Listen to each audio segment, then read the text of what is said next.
Hello there, this is Darth Melvin, leader of the Knights of Melvin. What's up, Knights? It is day 2 of Star Wars Celebration 2024. We are celebrating real Star Wars and not fake Star Wars. And the Disney shows, they're well aware of this event and they are crying their eyes out.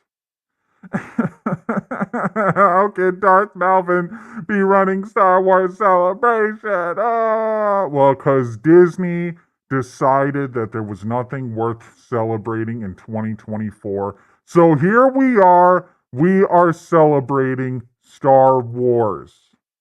That's right. And they can't stop us. This is day 2 of the event. And we're going to keep going. We have some panels lined up for today, some more special guests. You never know what's going to happen at Star Wars Celebration, day 2. So, to start off the schedule for today, we have the first panel is Grizzy. He will be coming on and he will be going over Disney shills. And we're going to rip apart some people, expose some shills, and it should be a good time. The second panel, a surprise, I was actually able to get Josh from Den of Shills to come on and talk about the Yuzan Vong. Josh from Den of Shills is going to come and talk about the Vong. He's just like, Melvin, you're always ripping on me about those Vong videos. I want to come on. I want to clear my fucking name. I'm like, all right, Josh, you can come on and talk about it. So that should be good. And to cap it all off, we have the United Spacers Alliance coming on for the last panel of the day. And he's going to be talking about how you avoid becoming a fake fan. So we got a busy schedule for today, and it's going to be wild. Oh yeah, Josh's busy talking shit. No, he's going to finally come on. He's going to talk about the Vong, and he's going to put it all to rest. Vong bong, man. Let's go. Real Star Wars will live forever. What's up? What's going on? Happy Star Wars Day. It's Star Wars weekend. We're celebrating Star Wars. Celebrating Star Wars. We had a major stream yesterday. It's really popping. Got a lot of gifted memberships. And day 2 is going to be even bigger.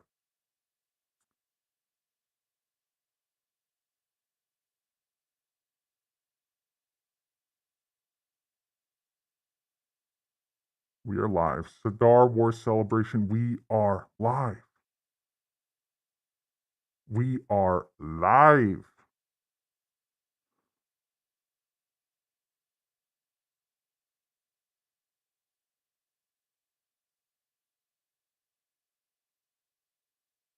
What's up, Crazy Finn Dude? What's going on, guys?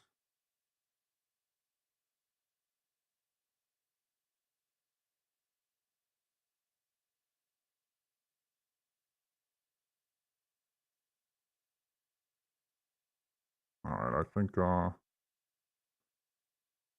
think I'm going to send Grizzy the link and see if I want to pop in early.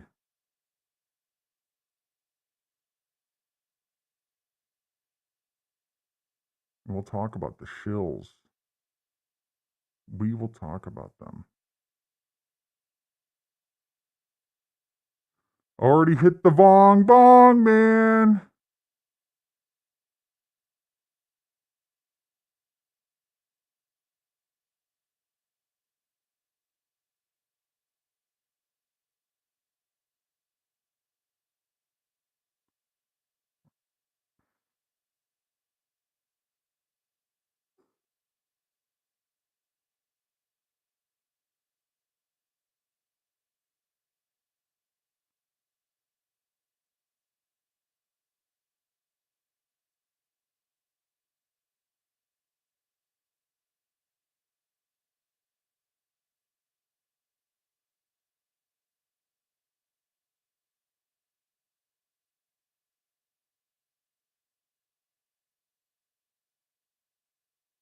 All right, nice.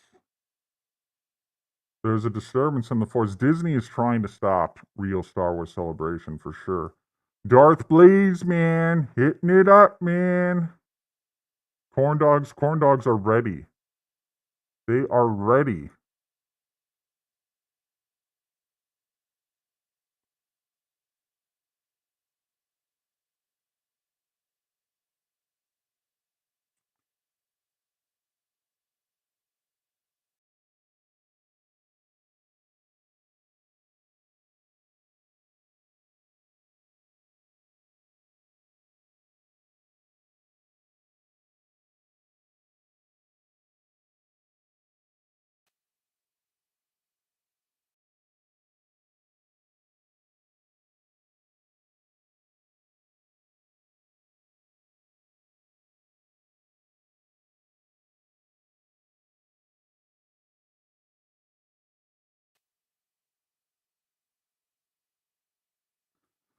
Yeah, Disney is out there.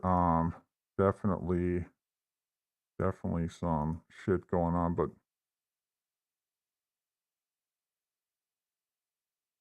here we go. What's up, Grizzy? What's up, Melvin? What's up, Darth Melvin of the Knights of Melvin? Happy Star Wars celebration. Yeah, we are celebrating Star Wars, and it's going to be a banger today. We're going to talk about some Disney shills, We and are. we're going to rip them apart.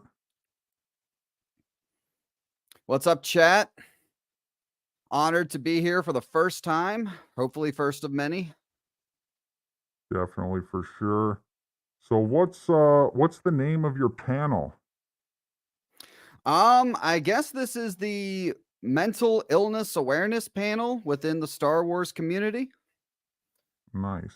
We're going to listen to some of the cuz all the Disney Star Wars fans are mentally ill, and we're going to do a little bit of a deep dive into why that is. Maybe some of the afflictions they suffer from.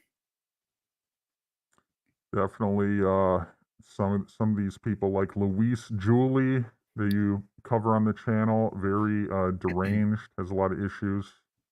Yes, I think yeah, you did a deep dive on her. You probably know a little better than I, but yeah, she is a part of it.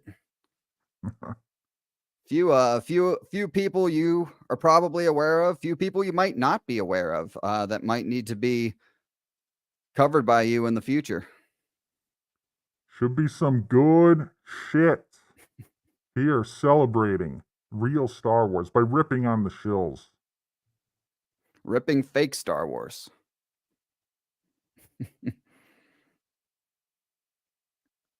Star Wars outlaws. Outlaws.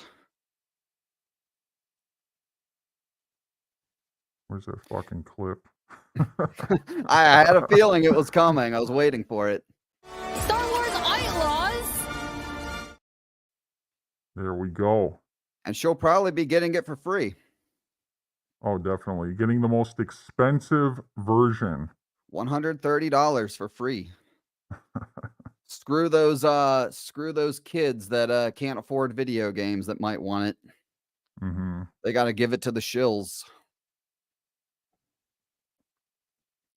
The rule 2. Now there is 2 of them. Apparently, we meet at last. Judge Doom clip still freaks me out. Yeah, me too, honestly. I got some more of that.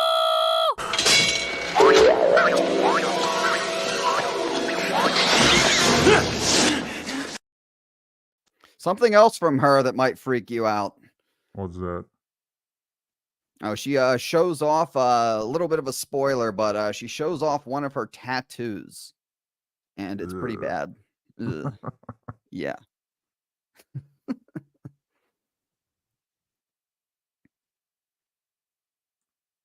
So do you want to kick things off with you said you got a video prepared? Yes. Do you want me to send you the link, or do you want me to share it on my screen? I have it on my uploaded on a backup channel. Probably best that you share it. Okay. You got Disney fucking with my streams. You never know, I might pop out, then I'll come back in. Okay, yeah, then I can pause it. What's up, Rampager Rem? What's up, chat? Honor to be here finally. All right, let me.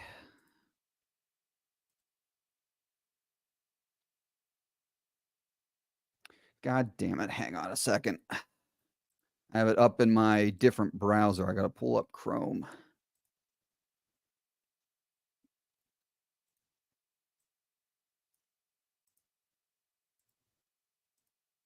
We got to get some more fucking people in the chat celebrating real Star Wars. Shill's worst nightmare on the screen now.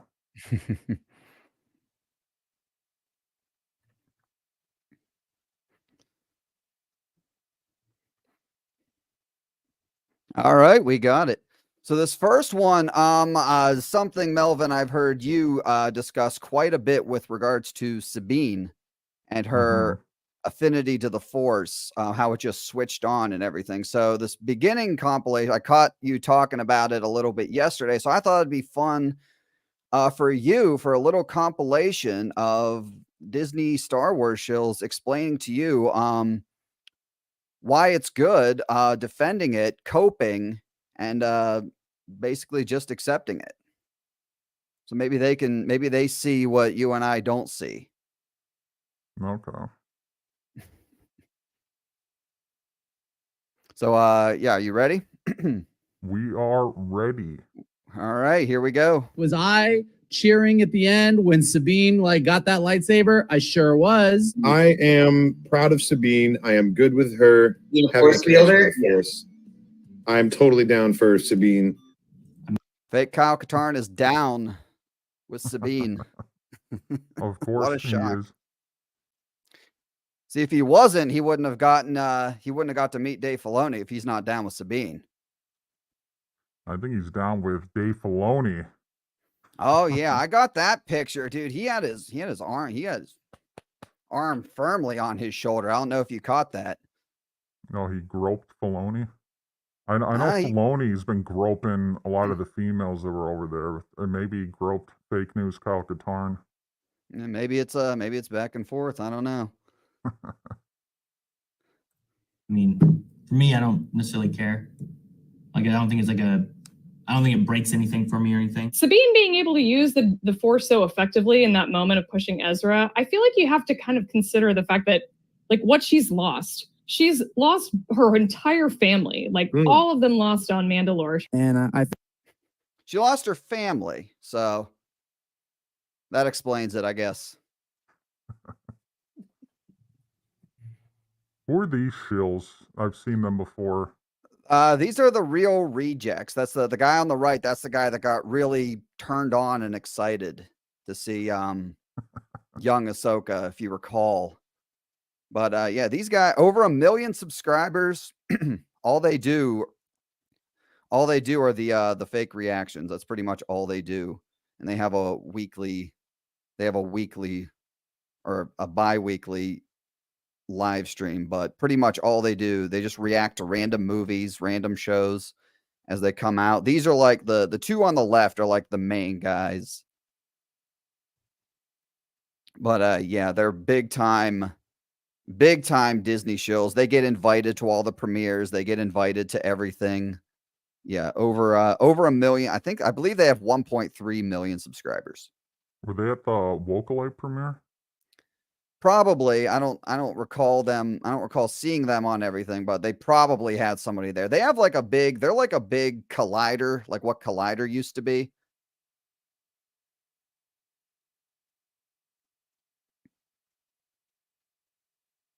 Yeah, they really are. I call them the real retards over there.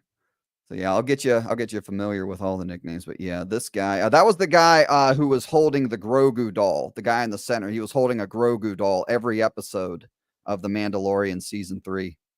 Fucking Gap. I think what they did with being able to grab the lightsaber and do the push, it was exactly about as far as I feel that she deserved to get in terms of the Force. And I think it's impressive. I think it This chick This chick just is stuttering out throughout and just basically says nothing.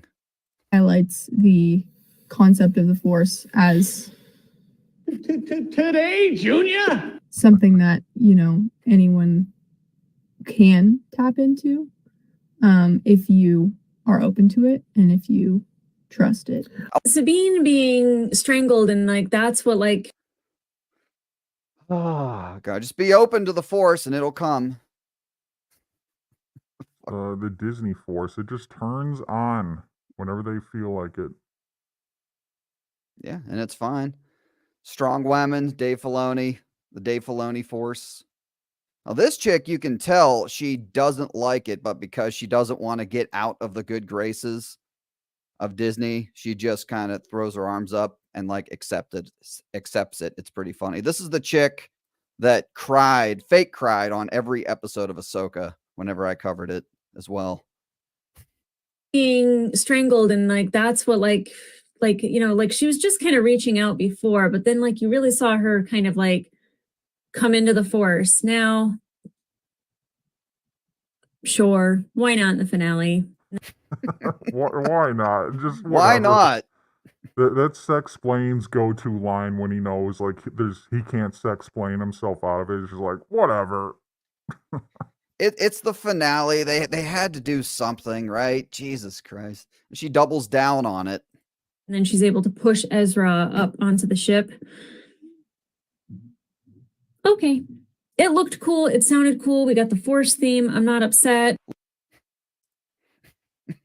It's people, I think it was after episode 3, where she was doing the training and they're saying, I don't know about Sabine, if she could maybe move the coffee cup. It's what were they going to do? Have her train on screen for the next 5 years and then possibly do something with the Force? No, they were going to give her the Disney Force. Yeah, And you no predicted one that. cared. You predicted that, I remember. And a bunch of, I didn't do a before and after of it, but a bunch of these people were I'm not going to be cool with it. And then whenever she pushed, Really? they turn into cheerleaders for it. So this is, if you recall, this is Red. Was really excited for red lightsabers in Ahsoka episode 5. And so this is some of her brilliant takes. Most of these are just the highlights of some of these people after covering them for just over 2 years. So she starts off. In my head, all stormtroopers were droids, robots, whatever you want to call them. So it's kind of weird to only just be introduced to the idea that they were babies that were taken from their families to be raised into these killing machines. So she thought stormtroopers were droids for the original trilogy and the prequels. And only after watching The Force Awakens because of Finn, she realized, oh, they're not droids. She talk about Star Wars all the time? This one, this is one of the ones that only started watching Star Wars during the pandemic because they had nothing else to watch. So Star Wars, people like that. I can do the fake reactions and get a bunch of views, which she does. I think she has 350K subscribers, and she watched all the movies. I remember she was bitch. She was one of the ones bitching about there were too many white people in the OT.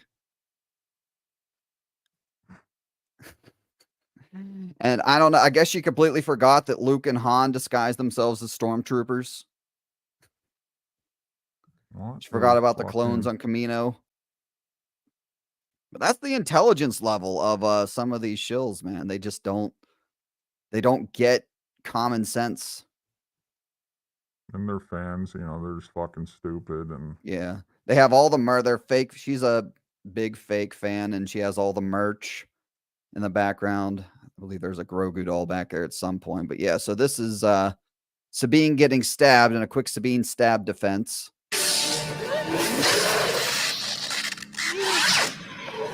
It's probably just a flesh wound. Monty Python.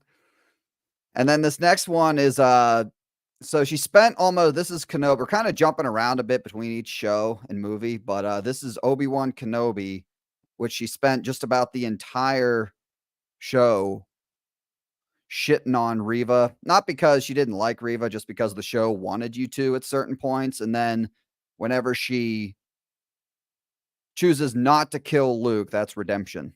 So she's one of those. Reva redeemed herself, and I'm so incredibly happy for her. Good. You know what? I thought she was irredeemable, but it looks like she has redeemed herself in episode 6. And honestly, I could not be happier.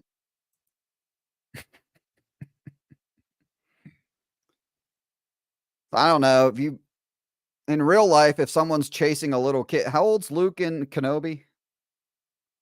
I think he's 9. 9 or 10. Yeah. So in real life, someone's chasing a 9 or 10-year-old with a sword. You're going to fucking prison. I know this guy, he's the one who's triggered by Han Solo. Yes, this is the guy that hates Han Solo. Good, glad you recall that. And loves Rey. Probably, personally, the biggest Rey boy I personally have ever seen. Get over yourself. Why is he holding her finger? Why is he rubbing her finger?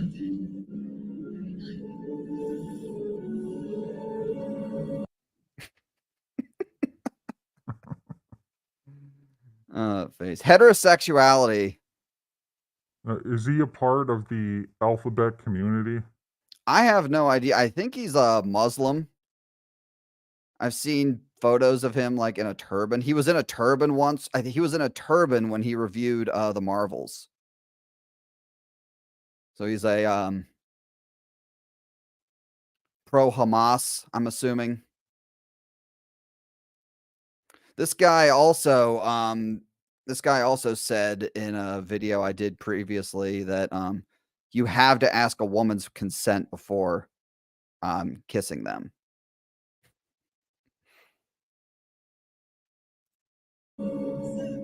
I don't like Han Solo. I know I'm not supposed to like Han Solo, but I really don't like Han Solo. Like really, like no redeeming qualities. No redeeming qualities about Han Solo. Until, I think we lost Melvin.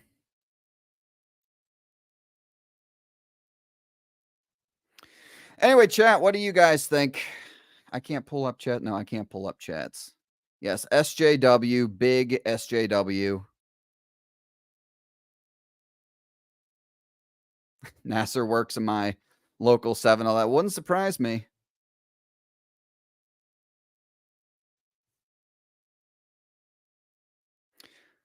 I'll just wait for him to come back. Good thing we went with good thing I was sharing the stream. Otherwise, this would be playing nonstop and we wouldn't be able to stop it. So hopefully he makes his way back. Yeah, this guy was in my comment section a few times as well. Hey, there he is. Yeah, I think that they tried to cancel me. Multiple times. So you don't know if he's in the alphabet community or not? Because he's triggered by Han Solo. Maybe he's a he's one of those pro Hamasers, definitely. Okay. When he reviewed the Marvels, he was like in a turban. Because, you know, Miss Marvel was Muslim. So dressed for the occasion. But was that when you froze when you asked me that? Yeah. Yeah, this guy's been in my comment section a few times as well. Fucking crying about you using his image or just going like trying to be all passive aggressive and just like I don't understand the toxicity. This is a guy who's like he's big Disney, so like I believe he said at one point that the only reason he got into Star Wars was because Disney purchased it. So not a real Star Wars fan, a Disney fan. And also, like, did you hear the part where he said Han Solo has 0 redeeming qualities? Yeah, this guy's out of his mind. And he's Yeah. talking about toxicity. It's like, what's wrong with how his approach in the movies with Princess Leia? Like that's He the didn't real ask. problem that He didn't ask he's for got an permission. issue. He didn't ask for. That's what. That's something that he said before. And these are the same people that are like, you just hate women. And then they like look around and are there any females in the room? Am I scoring any points? Right.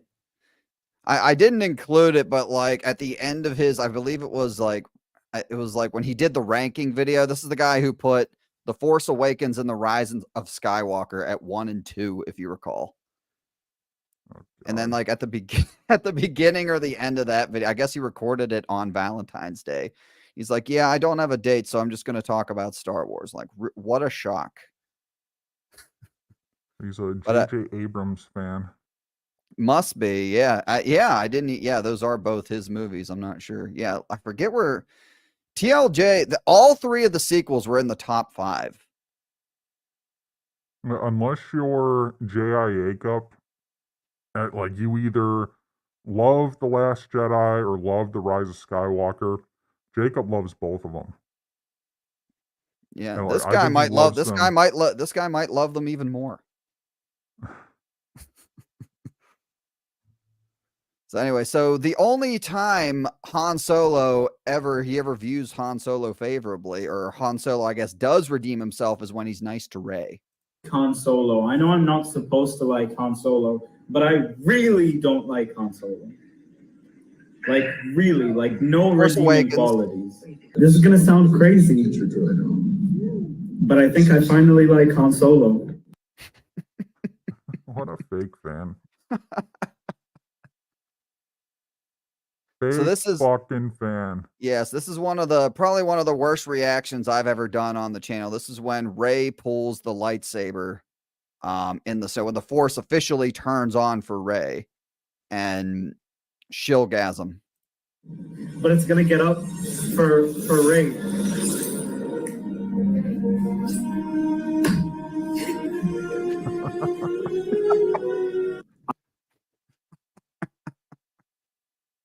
God. Nobody applauded in my theater. Unless they thought it was Luke. I think Rey is a better lead character than Luke. And then there's that. Yeah, this is why we call people fake fans. Like, people that come in the comments, you gotta respect opinions. I'm not gonna respect someone who says Rey is better than Luke. It's like, you're a fake fan. Get the fuck out of here. You know, Rey was written to be better than Luke, and that's why she's not. She's perfect. So perfect is better, apparently. And I think I have one more. Okay, now this next one, have you heard or seen what he says about Return of the Jedi, about the throne room? Have you ever seen that? I don't think so. Okay, so I'm really curious what you have to say about this one. Palpatine's death in Return of the Jedi was kind of weak. He just fell down a hole. Right? What a fucking idiot. That's all that's all you got out of that scene. Return of the Jedi. Just Palpatine fell down a hole. He tripped and fell down a hole, apparently. This is what they do. They attack the prequels, and now you're seeing a lot of them, they're attacking the originals, too. Yes, especially this guy. Yeah, Han Solo. And is that going to lead to, God forbid, remaking them in order to fit the Disney canon better? Because they're already fucking them up so much with Kenobi and everything. I think if they keep failing, like, that might be their backup plan. Or they'll come and do a remake. They'll come back kind of like George did. Like, they're fucking up the canon so badly. Like, if you've seen any of those comics that take place in the original trilogy, the Outlaws game, it's like they're fucking up the original trilogy with their expanded universe. Yeah. Who knows what Outlaws is going to do? Well, they're already Canto Bite is a Canto thing. Bite, yep. Jabba. Well, There- Jabba's hidden behind the $130 paywall. And I know there's gonna be some people like they're gonna watch that watch our channels. They're gonna buy the fucking game. It's like, all right, have fun with the Canto Bite bullshit. Yep. God damn it. But yeah, you know, doesn't even loves the throne or loves the final confrontation with Palpatine and Rey.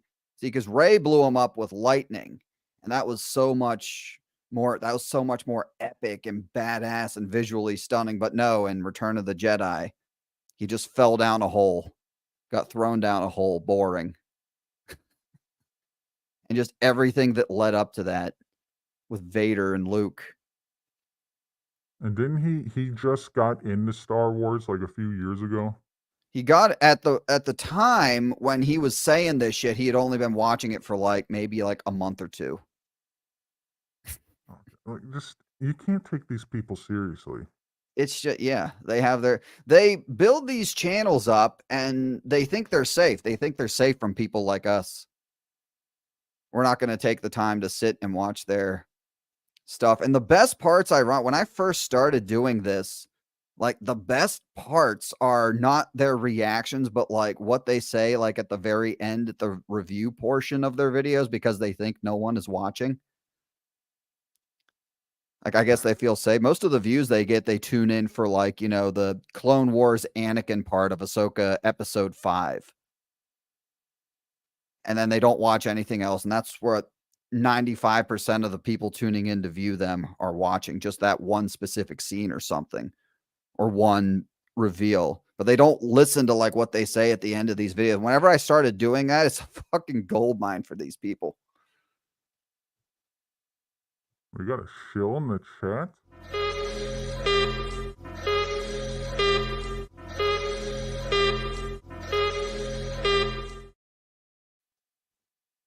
Someone fucking crying. Just stop.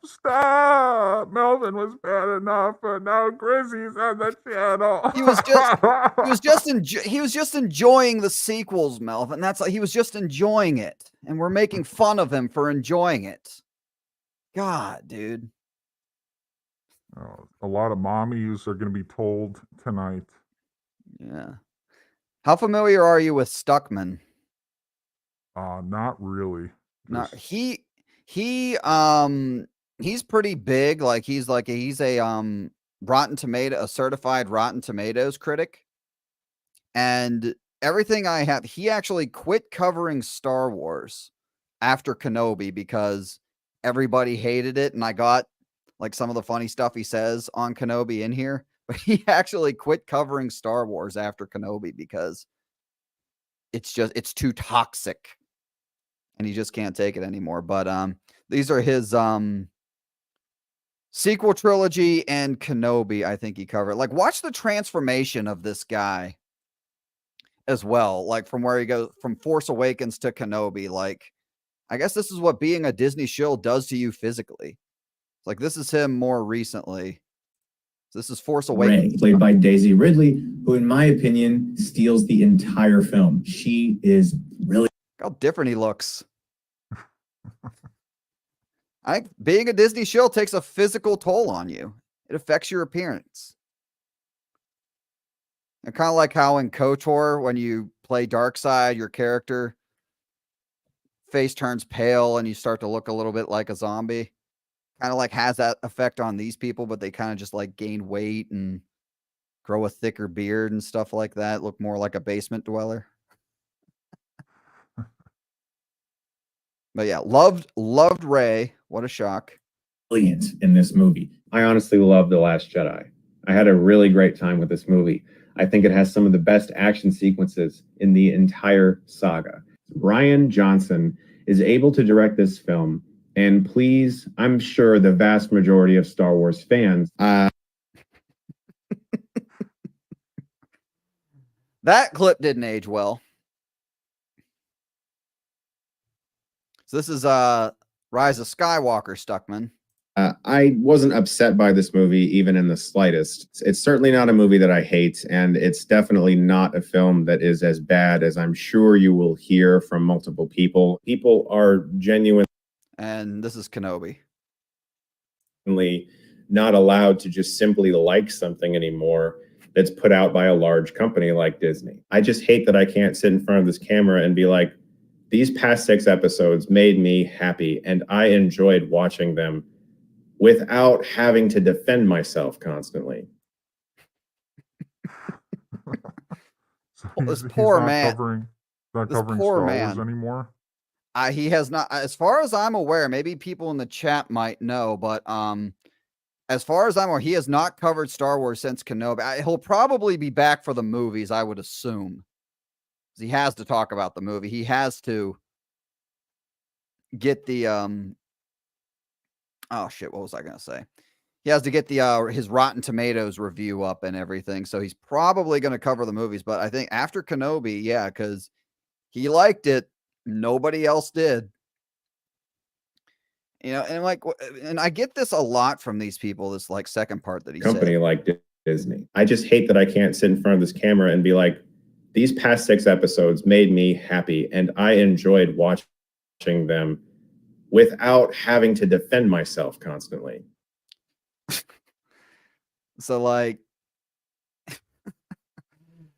it's something I hear a lot, you know, from because apparently what we're saying has some validity, and what we're saying, the things that we say, you, me, you know, others in the community, what we say about it ruins these people's enjoyment of it. So there must be some truth as to what we're saying. Deep down, they must know that we're right. Yeah, they're fucking shills, and we're gonna expose all of them. This is just the fucking beginning of their destruction. There's going to be more of us. Absolutely. And I just wonder, like, what were they plotting with that big Lucasfilm meeting, inviting fake news Kyle Katarn there? I'm just wondering, like, anything different than what they are already doing, or are they plotting and want the shills to step up their game? They're telling them what to say. So, like, have you seen like some of the reviews from the people that saw the premiere and like how similar they are and how like they're all referencing Andor? I did see a couple. Basically, they all said it's good, and it's like, of course. Yeah. Yeah, I watched then- Rhino, Raging Rhino did a video today. I watched it, and apparently he went through a bunch of these people, and they were all talking about comparing it to Andor, because Andor is like the one show that a bunch of people in the fandom for some reason accept. Mm-hmm. And they're trying to get those people on board. Oh, it's like Andor, so you guys liked Andor, so you're probably gonna like this. Give this a chance. And that Andor with lightsabers, like I thought that was like the signature thing about Andor, is that there were no lightsabers, but Or maybe Andor it's with another, lightsabers, they call it. it's another slow burn. It's another boring ass show. Some of the ones I read is that the first episode was really boring, and then That's like what I figured, because they do the 2 episodes. Yeah, they're either just in the habit of doing that, or they realize, oh fuck, this first episode's terrible. We got to do the second one too. Yeah. And they do that with like just about everything. Like that, like Andor, they dropped 3 because the first 2 episodes were boring. I think Kenobi they dropped 2. Ahsoka they Wa- dropped 2, I believe. Or was it that two? I can't remember. I can't remember. I feel like it might have been 2. Oh yeah, I think it was. It just Yeah, like was the first episode. Of course, all the episodes were boring, but like was the first one especially boring? I believe it was 2. I felt like I was rushing around doing my videos whenever that first came out. And then someone got Reva'd in the first episode. I had a whole compilation of them defending that, but I for time's sake I left it out because it was kind of long. But yeah, there was people said that Grogu taught, like people said Grogu taught Ahsoka how to force heal, and she force healed Sabine between the episodes. Like, where's that in the show? It's just like the head canon that all of these people have to utilize is crazy. So this is Grace. Were you familiar with Grace Randolph, Melvin? Oh, a little bit. Yeah, we call her chat. I think some people in the chat know. I saw a couple people say we call her Chlamydia Burns over on my channel. And that's the origin of He Vadered! He Vadered!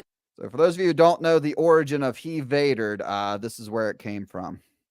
I think constructive criticism is one thing, but I think this new thing about being mean to movies and bullying the people who do like them is pretty bad. Why she sounded a lot more retarded when she said Vader compared to that last clip. Maybe Well, she that just, was that was reacting. Yeah, she just turns on retard mode.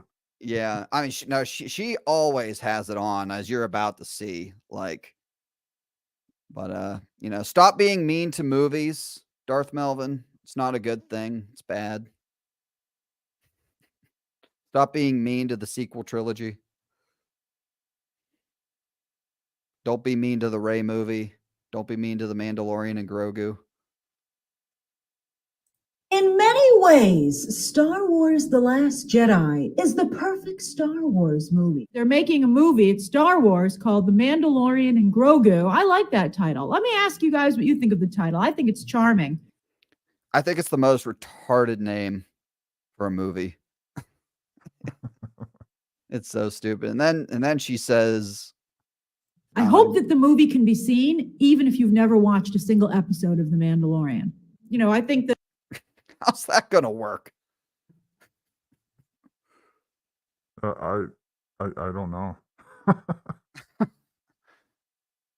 anyone who was in Book of Boba Fett, I would find a way to bring Luke back, to be honest with you. I mean, maybe Obi-Wan could show up. Maybe we could find a way. Obi-Wan show up in The Mandalorian and Grogu. Now, do you see anything wrong with that? What a fucking idiot.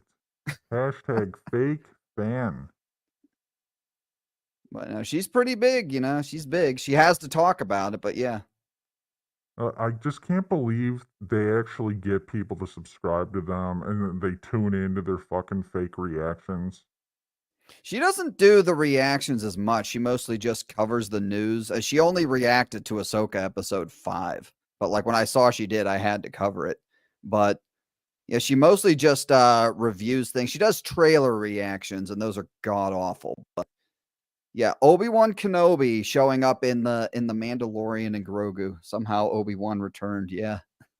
And then like the chat has to be the chat blowing up to correcting her, and then she kind of like tries to save herself at the end. Boba Fett, I would find a way to bring Luke back, to be honest with you. I mean, maybe Obi-Wan could show up. Maybe we could find a way. He'd be much older, I guess, at this point. But no, he died, right? Ah, darn it. I was Thanks, chat. surprised that the Acolyte was so low. It trended when they announced they were going to do the trailer, but it was apparently just for people because they were getting ready to hate on it, which is kind of sad. Okay. Melvin, Darth Melvin, do you know what this creature is on her screen? What's that? I can't Can you see it? Barely. Oh, it's a Wookiee. It's a Wookiee? I can't even tell. Oh, you can't even tell. I don't know. It looks like, oh, now I see it. I couldn't see his face. Yeah. Looked like someone with like a there's big coat. Oh, yeah. there's a Chewbacca. I forgot what they're called. Fake fan, once again, doesn't know what a Wookiee is. So these two, you may have seen this one already, but this right here, them clapping is their reaction to the end of the movie. You started your channel on The Rise of Skywalker, right? Yeah. So this is them giving The Rise of Skywalker a round of applause. Rey Skywalker. Perfect. That was perfect. Jesus Christ. How low do your standards have to be at this point? And then this is a few of them. All I have is Rise of Skywalker for them, but this is a couple of them defending.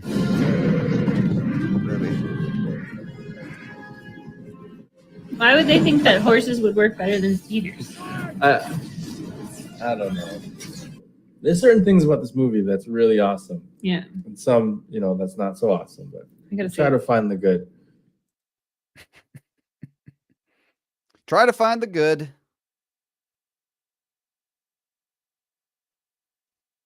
Speechless. It just they're just so fucking stupid, these shills. And it's like, how bad does it have to get for them? And I don't think there's a limit in how bad it can get. I just think they're gonna keep shilling. Just NPCs, support big corporation. Hope you get that email. Hey, come watch the Acolyte premiere. I noticed a surge in people going like, hey, I could up my shill game on Twitter, in an attempt to get the fucking email. And, the concerning thing is some of these people, I don't think they're far off from getting an email from them, because some of these people invited to the premieres, like the bar's set pretty low. Like a lot of them I notice have podcasts that no one watches. You've never heard of them. Yeah, It's like, Celebration. why are they giving me Celebration invite? too. A few of these people had panels at the other celebration, the celebration that happened last year. They gave them fucking panels. Yeah. Just for their reactions. They're not giving other people panels. They're not giving, Nerdrotic, Critical Drinker, people like that. Even Theory. They don't even give Theory panels anymore, if they ever did. I'd like to meet like one of these shill insiders or like that work in their influencer program and just like get all the details, get like their plans, like their procedures, how they find shills, how much they pay them. I think they watch these videos. I think they go through YouTube and they type in the search engine and they watch these people. I mean, I did a video a few months ago where on the Mandalorian season 3 promo video, and they featured a whole bunch of these people in it. And Jon Favreau literally said watching the reactions to Luke Skywalker in Mando season 2 was one of the highlights of his career. I think they go through and they watch these people and they lie to themselves and say, this is a majority of the fan base. Like they look at the views that some of these people get and they use these people in their reactions to lie to themselves and claim that Disney Star Wars is good. And they tune out all the criticism of it. Just one of the reasons I enjoy doing what I do, because I have started to notice that a couple of these people have recently started to cool it. Well, that's good. They should live in fear of getting clipped. So this channel, these guys, have you ever seen this channel before? What are they called called? They're called the Normies, ironically. No, I don't think I have. Yeah, they're like every single one. I believe every single one of them is a different race. Yes, Dr. Lee, the chick on the right end is a dumb as shit. This channel, they hate the every chance they get to shit on the prequels to elevate Disney Star Wars. I've seen them do it in every single series I've covered of them. They take every opportunity they have to shit on the prequels. So this first clip, I believe, is them defending Luke throwing the lightsaber over his shoulder in The Last Jedi. And then the chick on the right, some people in chat might know what's coming, because when I first covered this in the video, it really set me off. A lot of people were shitty about that. Like when Luke threw away the lightsaber, they're like, Luke is my fucking childhood hero and he's just gonna shirk off his responsibility, like how upset Surge was. And then when they got the reasoning, they still didn't like it. And I felt like his reasoning for it comes like there's new time, new age, new people. Okay, so it's kind of hard to hear. If you can't hear it, I'll tell you what she said. But yeah, listen to what she said. Why Luke is justified in throwing away his father's lightsaber. And then when they got the reasoning, they still didn't like it. And I felt like his reasoning for it comes like there's new time, new age, new people and things. And like I think Luke was woke enough to see the flaws in the Jedi ways. Luke was woke in The Last Jedi, so he was justified in throwing away the lightsaber. This is, like I said, the gems that are at the end, at the like 1 hour and 20-minute mark in these people's fucking reaction videos. Unbelievable. So you remember the lesbian kiss at the end of Rise of Skywalker? Have you ever heard anyone defend it? I haven't really heard much people talk about it. I know that they had to remove it from overseas productions. You know, it's very hypocritical of Disney. Yeah. Well, you're about to hear why it's a great thing. There it is. And they made them ugly as well. Like, if you're going to do it, at least make them attractive.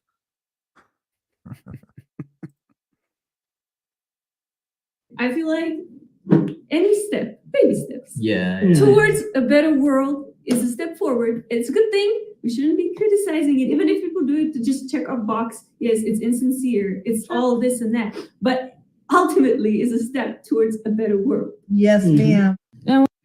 Even if it's insincere, we should still celebrate. Ah. I don't get why she's mad. Like, if they want to see that on screen and they put it on there, like, I mean, did she not like Andor with the two lesbians, or is that up to her standards? I don't know. So then this one is her again bitching about Kenobi and how Vader versus Kenobi. This is kind of a weird one. I've never heard this before, but I've heard the exact opposite a lot, but never this one. How it's disappointing that Vader versus Obi-Wan in the Kenobi finale took away from Reva's story. I wanted to mention the Rivas fight because I feel like that was such a strong moment and it was overshadowed by the insane fight that Kenobi was having with Vader. Who the fuck cares about Reva? Nobody. They're literally cutting away. It's what the show built to was Obi-Wan versus Vader, even though it sucked. It's what the show built to. And she's disappointed that it took time away from Reva trying to kill Luke Skywalker, Uncle Owen, and Aunt Beru.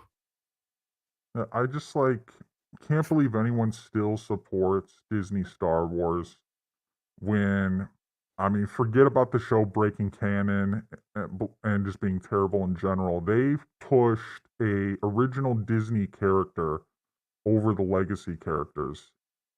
Over George Lucas character. And it's like, that's what they do. And people just accept it. It's like they may have not liked the show, but they just kind of move on and they still support Disney Star Wars. Some fucking bullshit. Yeah. All right, here she is now. I don't know what was her condition she claims that she has, Louise? I don't know what it's called, but she's got a sleeping condition. I guess that makes her really tired, and she'll fall asleep for like 16 hours, like a ridiculous amount of time.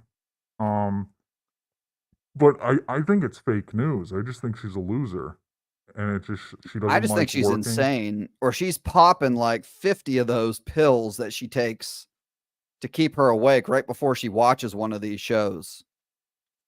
It's funny how her illness never acts up when one of these shows are out.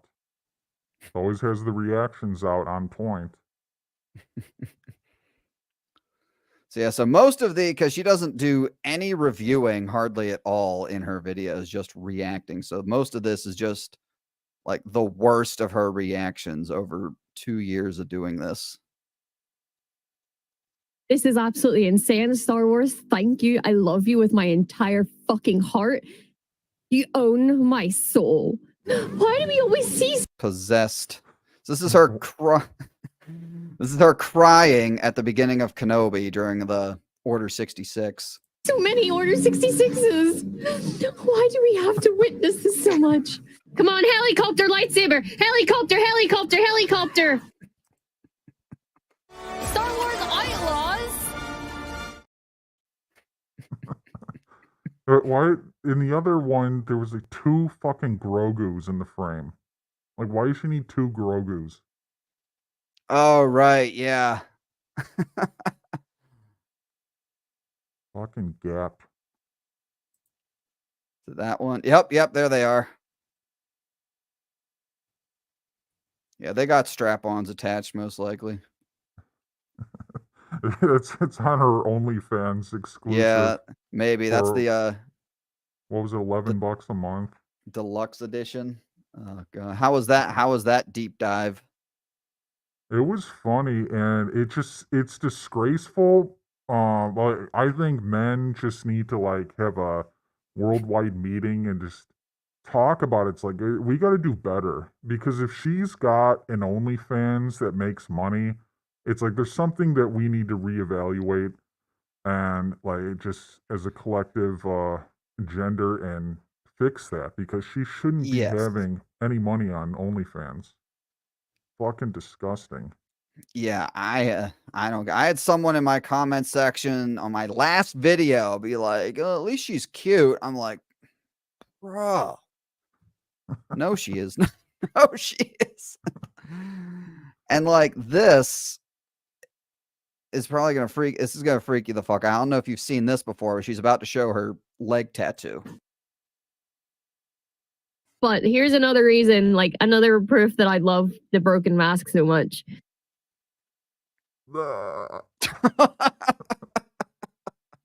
She got Vader's shattered mask tattooed on her thigh.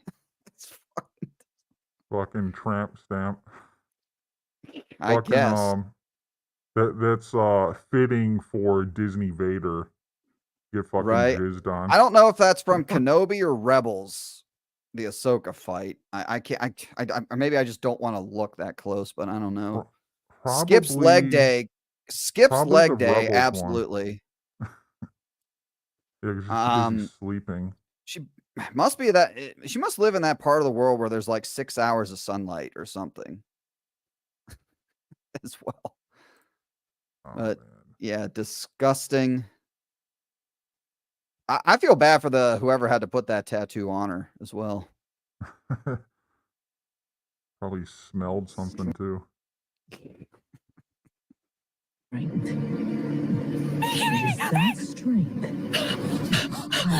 This woman's insane. Activate chill face. My sexy blue boy. What the fuck? Talking about animated Thrawn. Do we need to come up with a term for people that are Thrawn. attracted to Thrawn? Tap. Thrawn attracted Yeah. person. A tap. Taps. We discovered taps. Taps. It's not surprising. I believe she said something similar on Ahsoka, like, "Oh, he looks." No, she said Tamir Morrison in Book of Boba Fett. She was like simping for him, talking about like how sexy, like when he was like laying in the bacta tank. She's like getting turned on by it. Yeah, I thought, isn't she pansexual? Non-binary, multi-gendered. Sounds like she. But I mean, she that's hides something it. a heterosexual would say, a very deranged heterosexual. But Yeah. I've noticed that with some of these people that they claim to be pan, but then they get like really attracted to the opposite sex, and it just kind of contradicts the way their nature Twitter intended. profile. Yeah. Well, she doesn't have that on her OnlyFans, right? No, I mean, I bet a lot of people don't know about it. And like, if it's blatant on her OnlyFans, I don't think people would be subscribing to it. I agree. So I think you might know who this next person is. Sexplained.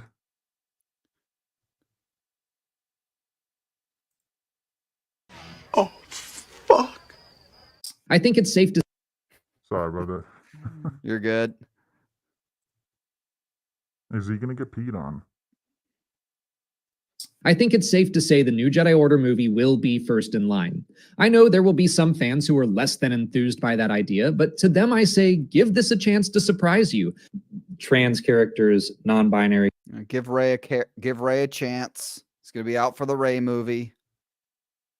Characters, gay characters. I think that it is good, and I'm glad that they are taking a hard stance at really making sure that everyone is in this universe. Some kids are going through exactly that. It's so important to have content for that age group showing that kind of stuff.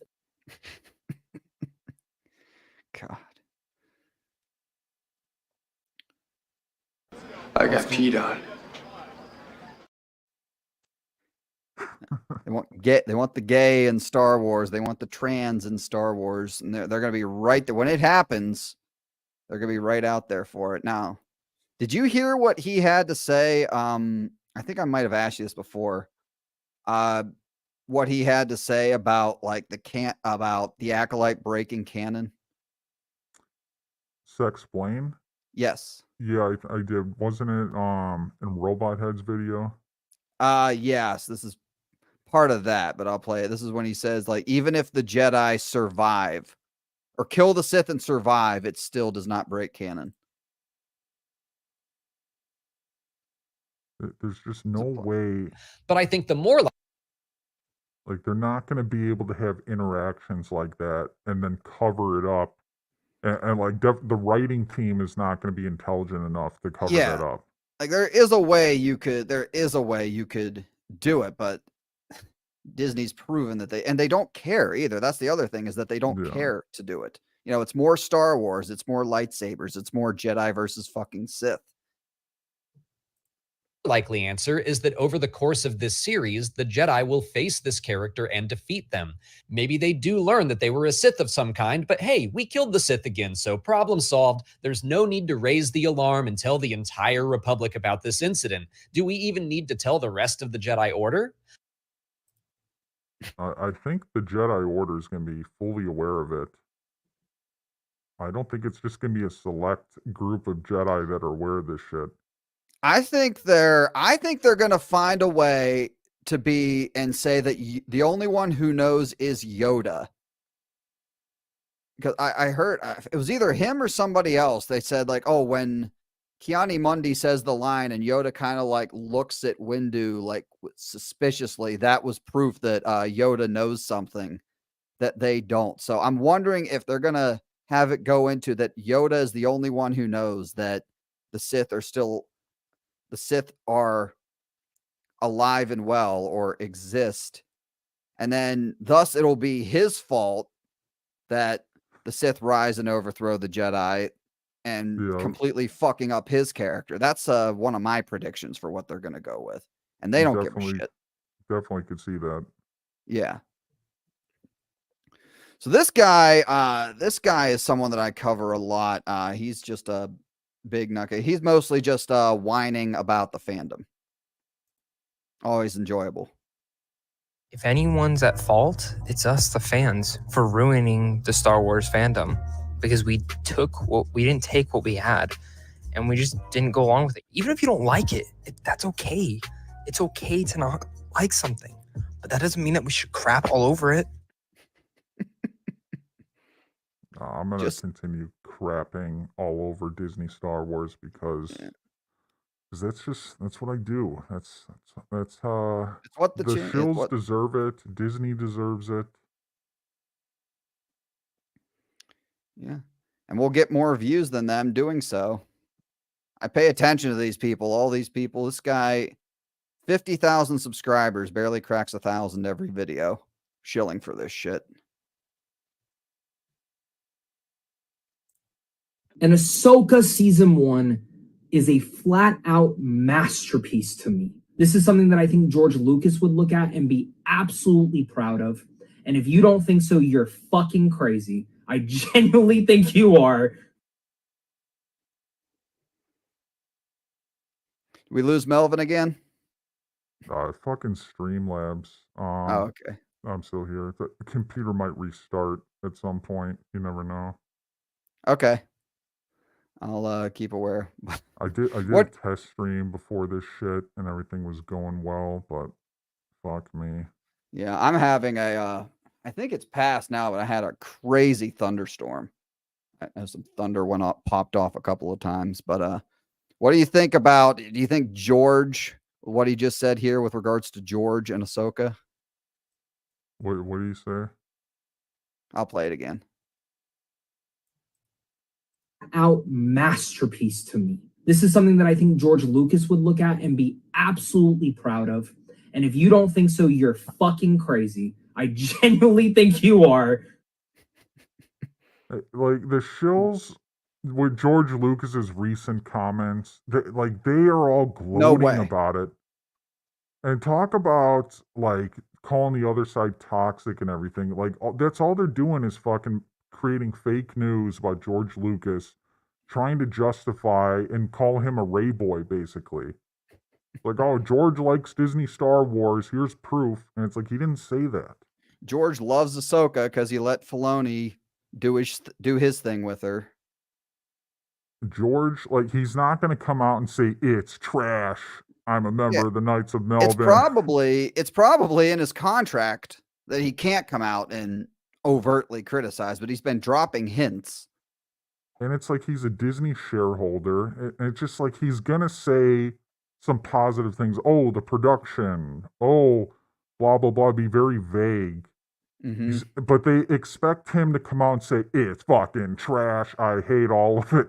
And he has said that in some interviews, just said, this is not my direction, yada, yada. And yeah, 1 through 6 is my vision. Everything else is Disney. And it's like, he didn't show up to, was he not at the Last Jedi premiere or the Rise of Skywalker premiere? I have no idea.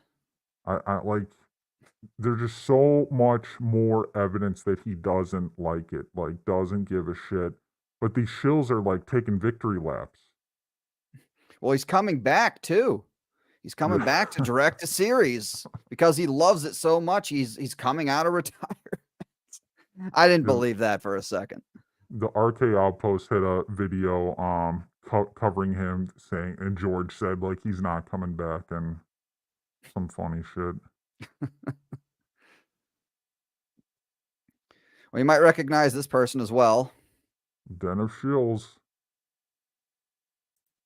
Star Wars shouldn't be divisive. And it's strange that people that claim that Disney made it divisive seem to not want it to actually not be divisive. And perhaps because they benefit now from that division via making outrage content, etc., etc. Time for the shillgasm.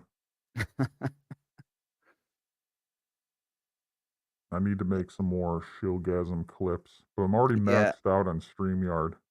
Oh, are you? Yeah. Yeah, I don't know what mine is. I still have a little room, but yeah, I might have to get some more. This guy is like a triggered like little bit. This is the guy you've seen the Rise of Skywalker trailer reaction that went like crazy viral when that came out. Rey jumping over the thing. That's where he made his name. Yeah, and he been still chasing is. that ever since. Yeah.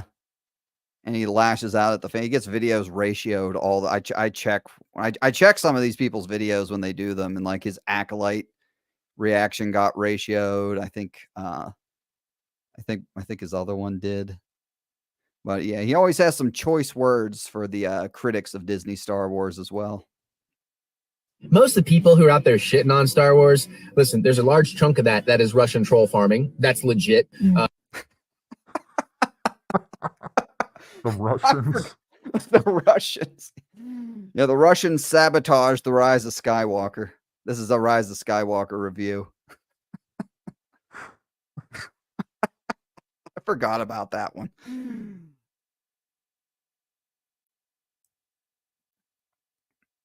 That's one I hadn't heard before. That is Russian troll farming. That's legit. Then you got the large chunk of people that are just mindless followers that fall for that bullshit and think it's cool. Even if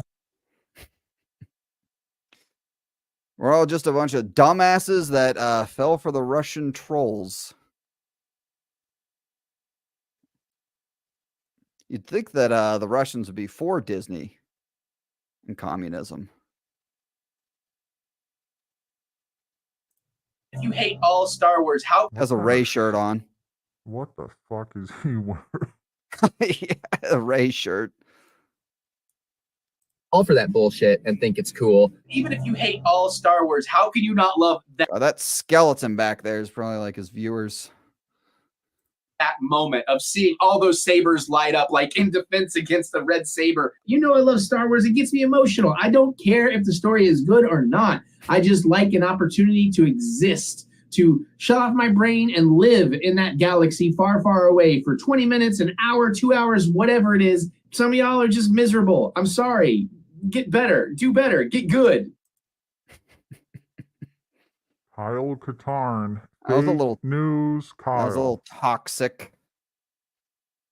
Yeah, it's like they all like cry about gatekeepers, grifters. It's like they gatekeep. It's the same thing. Mm-hmm. I don't give a fuck what they have to say. There's Katarn. He got his arm. Look how he's clutching Filoni's shoulder. You see that? Oh, he's like grabbing his shoulder, be like, "Yeah, baby." He's like, "Get closer. My erection's a little, I'm not that big. My erection's a little." Yeah, we're gonna have to pull you too really far away. close, Filoni. Yeah. Fucking God. It's just, oh my God, just pathetic that this. Yeah, I this can't happened. believe they invited him. I think it has to do with he's in on the sex blames. That's Now, what yeah. what He's always on capacity? the. Like, is he just buddies? Is he part of the sex blames on Friday nights? Maybe. Or did Molly is Molly trying to get him on there, and then sex blame just goes along with it and doesn't realize he's moving in on Molly? I don't know. He's on a lot of these people's Twitters, though. I've seen him on Louise Julie's Twitter. I've seen him on Sawyer's a lot. He's on all these He's a bit of Star a Wars predator. ladies. Like, he's trying to get with these nut job shill, these woke fucking nut job shills. He's always defending the women on Twitter as well, like doing what you said earlier. Hey, look, I'm defending women. I'm defending Sabine. I'm defending Reva. I love Reva. I love Rey.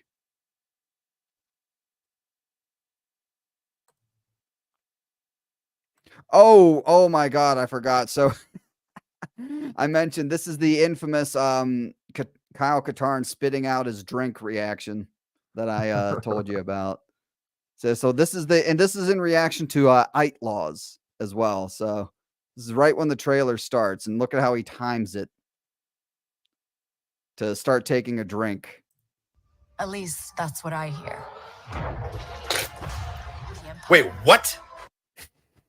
What?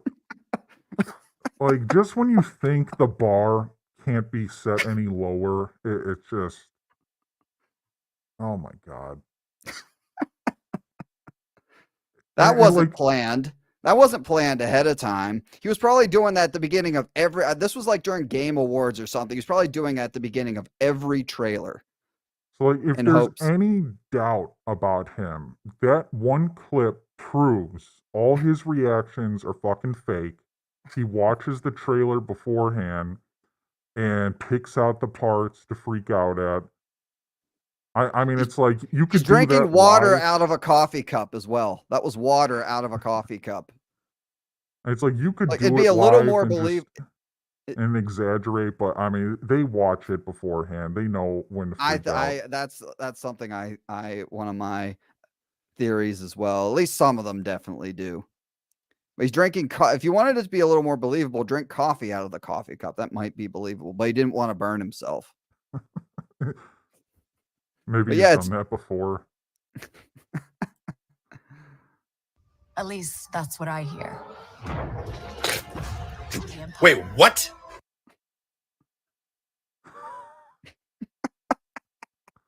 Just looks around like Star Wars.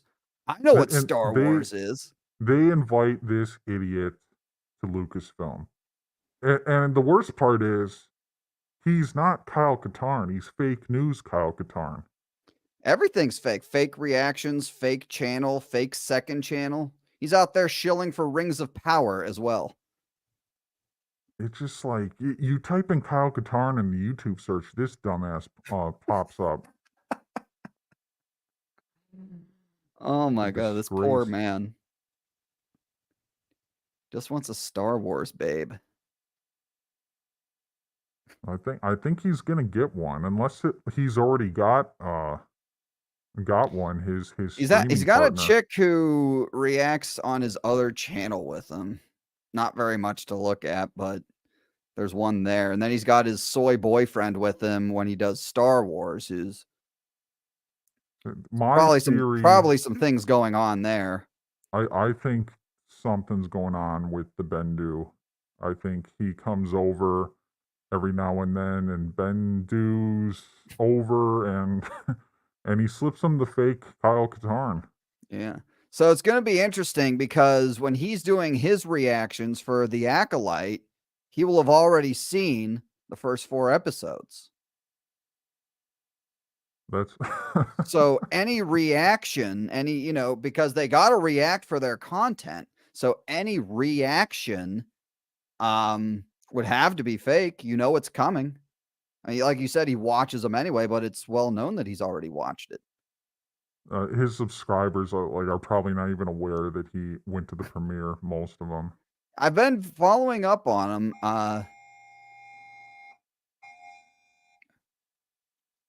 Amber Alert? Tornado warning.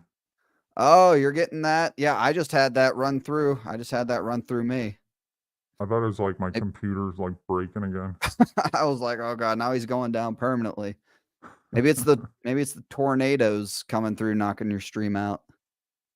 No, Yeah, this guy.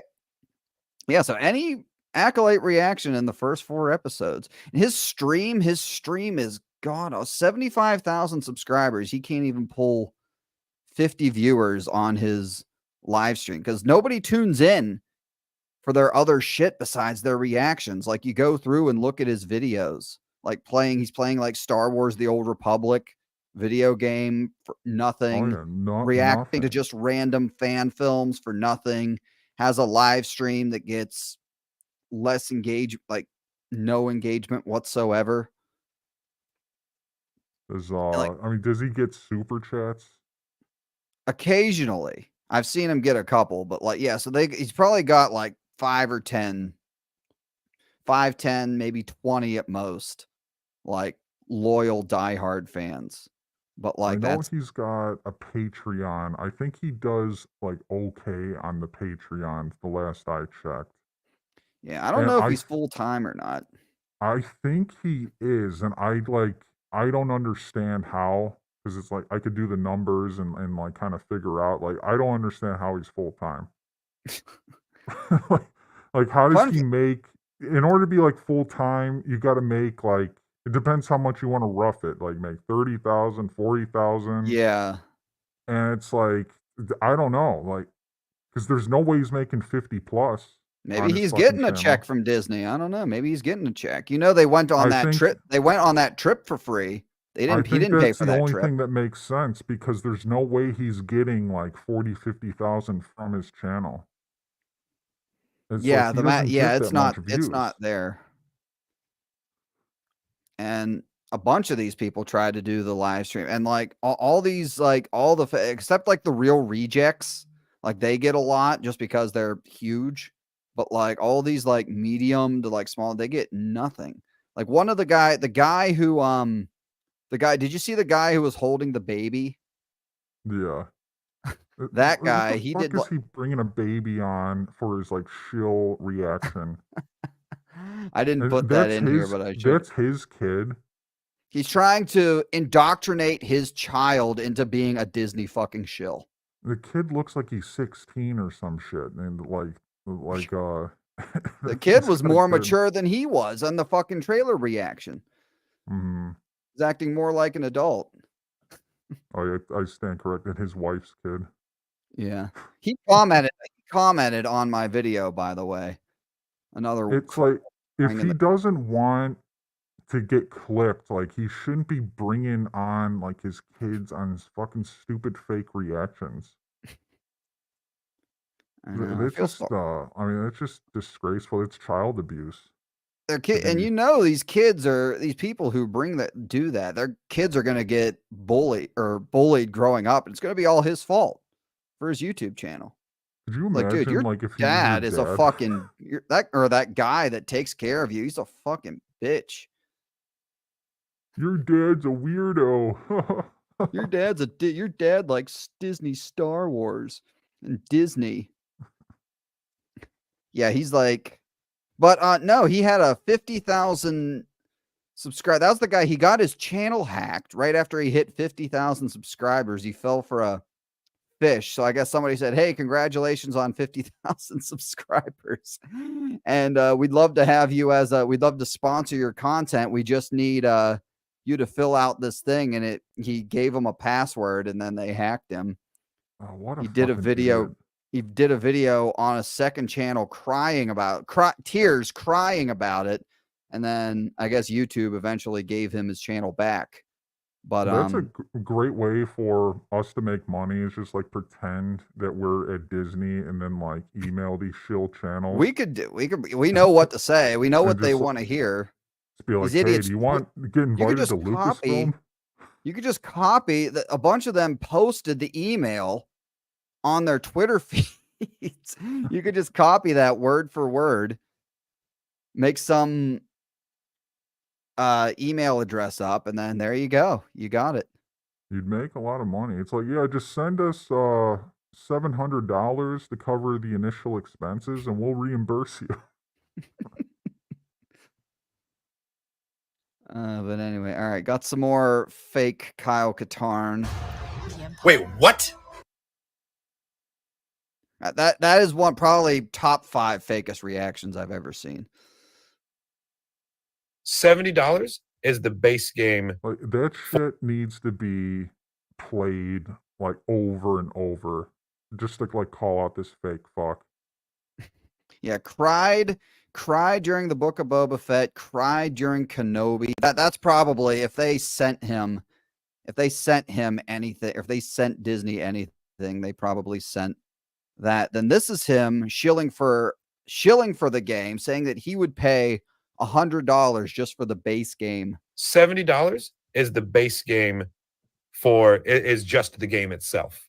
100 honestly would still be reasonable. Here we go. $100 Kyle Katarn's willing to pay for Star Wars Outlaws base game. But that's easy to say when he's probably getting it for free though. Mm-hmm. So he can go fuck himself. God, than this fucking guy. Oh, this is another one.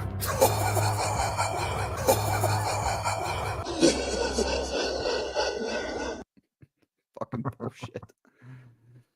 So then, I think what you're saying about him and Sexplained might be pretty relevant, because this is him doing I don't know if you saw this one, but doing his best Sexplain impression from Tales of the Empire, when they send this emissary, the Republic sends this emissary to Morgan Elsbeth's planet, and then they kill her, and then there's no reprisal, or the New Republic doesn't do anything. So Kyle Katarn proceeds to do his best Sexplain impression to headcanon it into making sense. So I thought you'd maybe get a kick out of this. The thing is, it's possible she wasn't actually sent here and that she's doing this for personal reasons because she's from this planet and that she didn't actually make a record of where she was going. So if she never shows up again, the New Republic might not know to look for her here. I think he said maybe 3 times or some Fake shit. news. Fake explanations, fake canon, fake channel, fake reactions. Everything's just fake. And speaking of fake, we got fake Padme. Theories girl. She came onto my channel pretty hardcore with Kenobi. Then she kind of disappeared for a while. And then she's begun to make a return. She went on strike with the writers and actors during SAG-AFTRA. Yeah, all those people that went on strike, like a lot of them got invited to the premiere. Oh, is that right? I didn't even. It makes sense though. But the Sexplains, if I remember correctly, didn't stop making content. They had disclaimers at the beginning of the videos. Yeah, some of them did that. I remember the disclaimers. Some of them donated some of their YouTube revenue. I also saw to them. Like these people are millionaires. But gotta donate. But one of the worst reactions that I personally have ever covered from fake Padme is from fake Padme. I believe it's this first one from, yep, this is it, from Kenobi episode 2, the Vader reveal, which was in the trailer, by the way.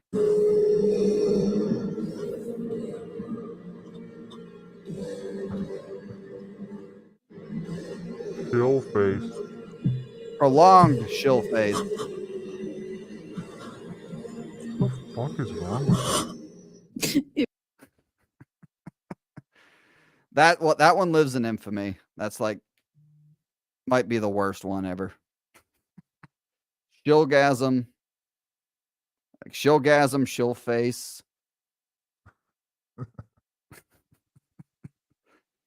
And that was the Vader reveal in Kenobi episode 2. Which we all knew was happening.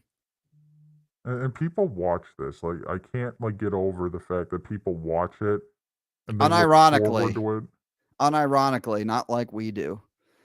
And then on the YouTube channel, I know with Fake News Kyle Katarn, like the whole episode is not on the channel. Like it gets chopped up. Like how can you watch it? You're like watching it again, but it's chopped up with their fake reactions. Yeah. I don't know. They got it on like Patreon though. Yeah, like, and a lot of these people, hers are like that on YouTube.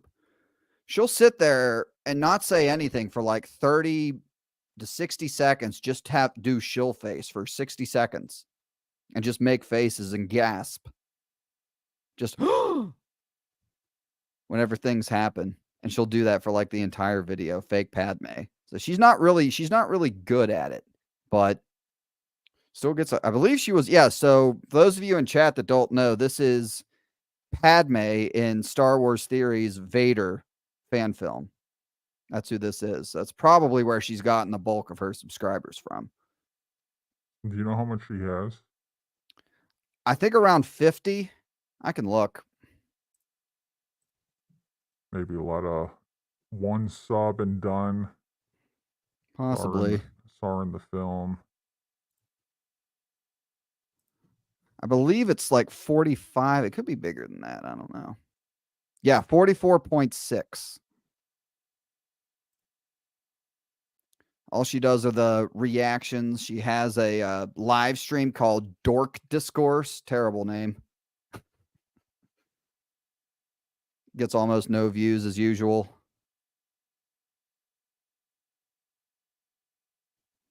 Yes, this is her crying at the end of Kenobi. If you know me, you know that Qui-Gon is one of my favorite characters. She's almost Louise Julie level. Actually, it's really insane.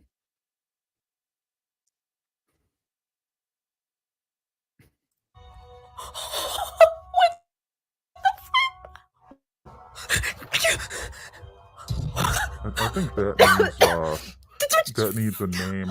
Remember this in freak Kenobi? out that she's having.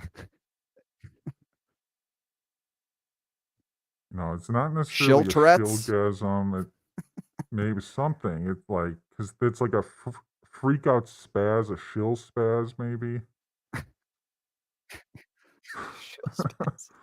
I don't know. I Like like she's that. the only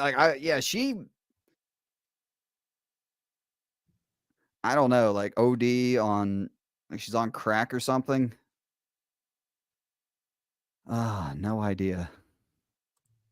When Kenobi first premiered and episode 2, and we get that shot of Anakin at the very end, and it's absolutely insane. And my life was changed forever, and I had to chug like 50 gallons of water because I couldn't even comprehend what was happening. And I feel like the exact same way. I haven't felt this since that episode where I've just been like, Star Wars will not be the same. I don't know how you could live with yourself like putting out content like that. I really don't. And they get mad when you clip them. It's insane. It's insane.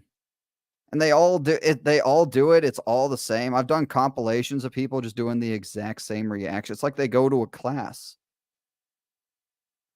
Well, you're doing great work exposing the fuck out of these people.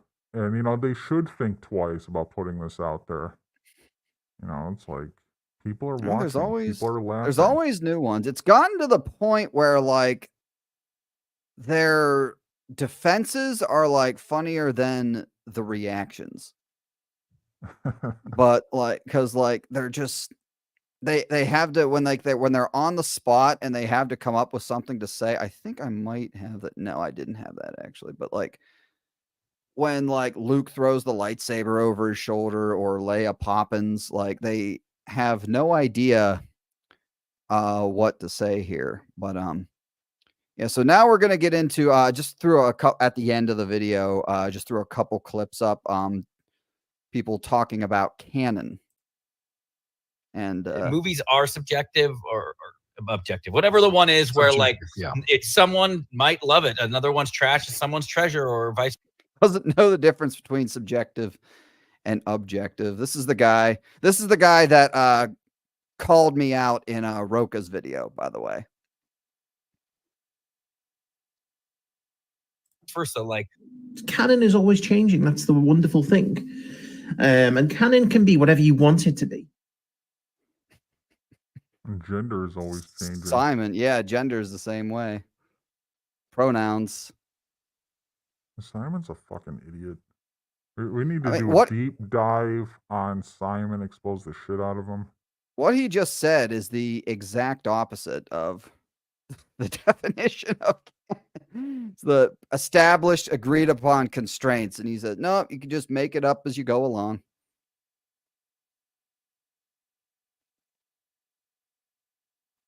And we have this guy talking about canon in the Acolyte. And the Sith and Ki-Adi-Mundi's line, all that stuff. And right. It's just like, who cares, man? Like, I'm a huge Star Wars fan and I love canon continuity as much as the next person, but sometimes you just got to be like, who cares? And I would rather they ignored something that Mace Windu said and told us a really good story than adhere to specific lines from a movie that came out 20 years ago. Jacob. Fuck George Lucas, Star Wars. Leader of Shill the Year for 2024. Yeah, I had to stick him on here at the end. He did a live stream. I might be doing a video on it. He did a live speed. Yeah, he did a live speed. A light speed. Light speed, live speed. Fucking get motherfucker. 30-minute live stream. Great job. Couldn't be bothered. These shills are lazy. Yeah. I don't know. You may or may not have seen. I don't know if you've seen this one. I wonder how many people were in his chat. Funny that people are saying the act. I think it was. I think he said at some point there was 10 or 12. What is terrible when it happens? He thinks he's like big time, and it's like, yeah, he's got like some Twitter followers, but like no one cares. Yeah, it does not. It absolutely does not translate into YouTube unless it's like sometimes it does. Like if the tweet gets like the tweet has to go super viral for a video to get for you to get any sort of translation from Twitter to YouTube. But I think he has those I think he has those Disney bots lined up behind his Twitter as well. Yeah. I think he might be getting his invite sometime soon. He keeps it up. Yeah. Unless we put a stop to it. I know he's been having a rough time with the fake wife allegations. lots of things as well. Lots of people. Probably the one I've never seen any of these people. He cries out of all the people, with maybe the exception of Roka because of recent events. But besides him, like I've never seen any of these people cry as much as him. I talked about him like 2.5 hours into a stream. I played like a few minutes of one of his videos and he found out about it. And like at that point, I've never really interacted with him at all. And he found out about it and whined about it. Lurkers. Yeah, always lurking. You gotta check those gifted subscribers for all the lurkers. People are saying the Acolyte is gifted terrible when it membership. hasn't even been released yet. It goes back to and Jacob said that, but it goes back to that classic thing of like a lot of fans in the fandom unfortunately will kind of like hate on whatever is new, and then like 10 years, 15 years down the line, it's iconic, it's Bullshit. I hear this all the time with people defending the sequel trilogy. It's going to age like the prequels. People are going to learn to love it like the prequel. No, they're not. No, they're fucking not. No, they fucking fake bullshit. News. Fake, yes, fake fucking news. untouchable. It's a massive piece of Star Wars, and then they hate whatever else is new. My thing is like, if you're gonna hate on something, at least give it a chance before you start hating on it. Like It's another thing I hear all the time. Just give it a chance because, you know, everything that we've gotten recently, we should have the benefit of the doubt with upcoming content. Jesus Christ. Give it a chance, man. Every show, they're saying this about the Marvels. They said this about everything. you can say like, I don't like this, I think this looks bad, but to like immediately dismiss a show and be like, this is terrible, this is the worst thing ever, that's just completely unfair to me. Again, I do feel like, you know, saying like, this looks bad, I'm not going to watch it, that's totally fine. But if you're going to do that, don't watch it, and don't watch it. You wish we wouldn't watch it. Gatekeeping here, you know, telling people. Sounds what to like do? it. Sounds like it. I mean, yeah, if you don't like it, don't watch. And then he takes a little bit of a step further. looks bad, I'm not going to watch it, that's totally fine. But if you're going to do that, don't watch it, and don't keep hate watching it to like make content off of it. That's not fair to the people who made the show. It's not really fair to you, and it's not really fair to anybody else. God, freedom of speech. I Jesus want Christ. them to be triggered. They deserve to be triggered. How are we supposed to, like, it's never gonna get fixed, but you know how. It's like why don't they be consistent and call out the fake reactors who make fake content, or Sexplained, who's bought and paid for. Sexplains in all of his reviews. Overly positive. Apologizes for everything. It's like they don't call out that content. They think that's legitimate. And they call everyone else grifters that disagree, that go against the programming. Oh, they're positive. It's better to be positive. It's just, you know, this is a very sensitive man. You know, not a lot going for him. And gets very easily triggered, as we've been seeing a lot of as of late. And yeah, I think he can't help himself. He has to see what the other side is saying, and it triggers him every time. Maybe he thinks he gets Twitter interaction out of it, but I don't. It's hard to know what his motivations are. I think he's just like very low IQ. He's like Gump level, but he does like the engagement. But I don't know how much of it is that, or he's just so fucking retarded. He just keeps like running his mouth. He thinks that like the mass Twitter follow, like they're all gonna come out to defend him, and only like a handful do. I'm gonna make. So I'm making a 3-part Jacob series after the Wokalite. One of the things I'm gonna cover is how his Twitter. He's just a fucking grifter. His shill tweets with like the 4 pictures. Shit's bullshit. Yeah, he's definitely earned it. Looking forward to that. That's after Acolyte, right? Yep. Oh, that's gonna be fun. Be nice little series to start up, because after the Wokalite, I want to get back into exposing shills, taking the deep dives.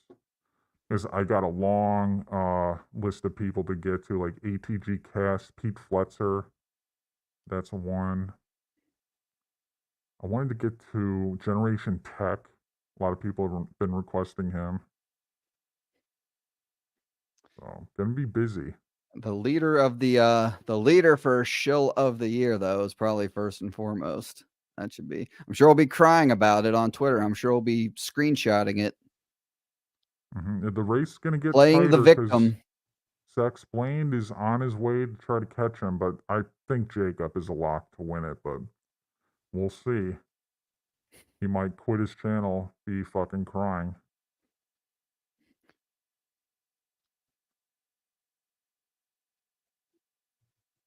Oh, they're gonna be good. The Jacob trilogy. Should like name him after like the sequel, The Jacob Awakens. We could do that, but I'm gonna stick with Disney shill. There's a Star Wars meltdown, and then there's gonna be one talking just about how he's a piece of shit, covering his Twitter.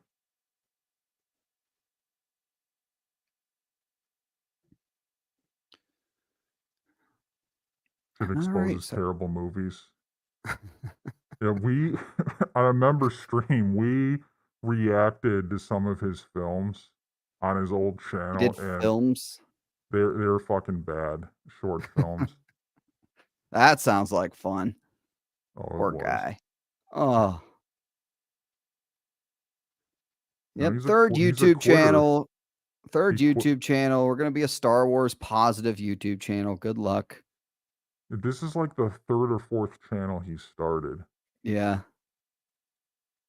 But thanks to Mauler, I mean, it was funny when Mauler ripped on him, but Mauler got him monetized, gave him the Yeah. motivation. He went hard victim. And people who get called out by them, like it's usually like big news on like the shill Reddits and everything. They immediately go to defend said individual. I think that's happened before. I mean, I don't think they gave a shit, but yeah, it was. I did catch it. It was kind of funny. He accused them of grifting off his content. It's like no one cares. Up. Lost him again. So anyway, chat. Well, up. That was quick. Tornadoes. No, I just there's something up with this computer. The browsers fail. Doesn't matter which one I'm on. Streamlabs fails. I'm thinking it's Streamlabs related.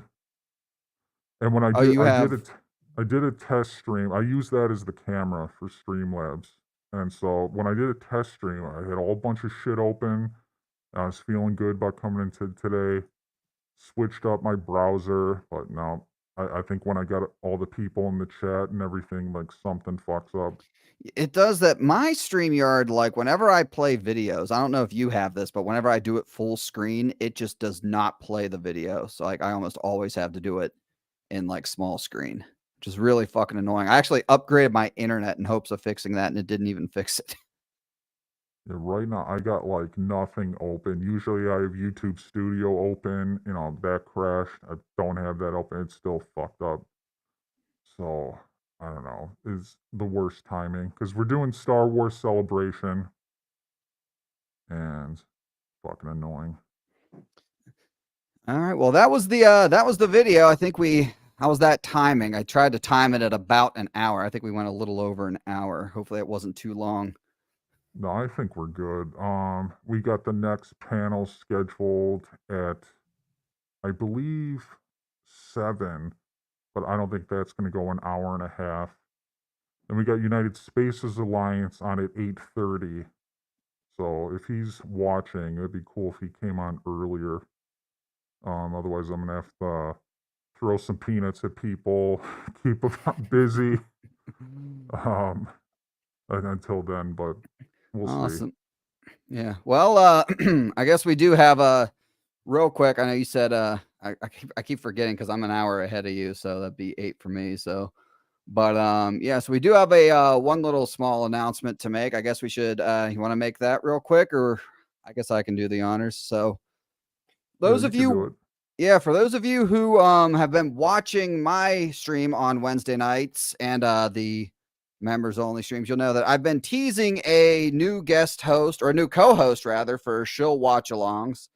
And a lot of you've been asking and taking some good guesses, and have guessed correctly. It is the gentleman to my left is the co-host for Shill Watch Alongs for the Acolyte. So you're going to get 7 weeks of myself and Darth Melvin ripping the Acolyte shills, the Acolyte fake reactors, live for Shill Watch Alongs Wednesday nights, the day after the episode premieres. So we're going to have a lot of fun with it. We're going to pick one of the Shill reactor. It could be Louise Julie. It could be the Real Rejects. It could be Fake News Kyle Katarn. It could be Fake Padme. It could be the Nut Gobbler. Who else? It could be someone new. We're going to have a lot of fun with it. And week 1, I believe the plan still is, right? We're going to knock out both episodes both the premiere episodes in one stream was the plan. Gonna be some good shit. Yep. Gonna be fired up. I think- And shills are gonna be whining and crying. This is getting out of hand. Now there are 2 of them. I wanted to. My God. For Shill Watch Alongs, the Acolyte. I had Mr. Grant Gregory as the co-host. Him and I are going to be doing something else in the meantime for that. But I was like the first person. I had to pick the man who goes at the shills just as hard as I do.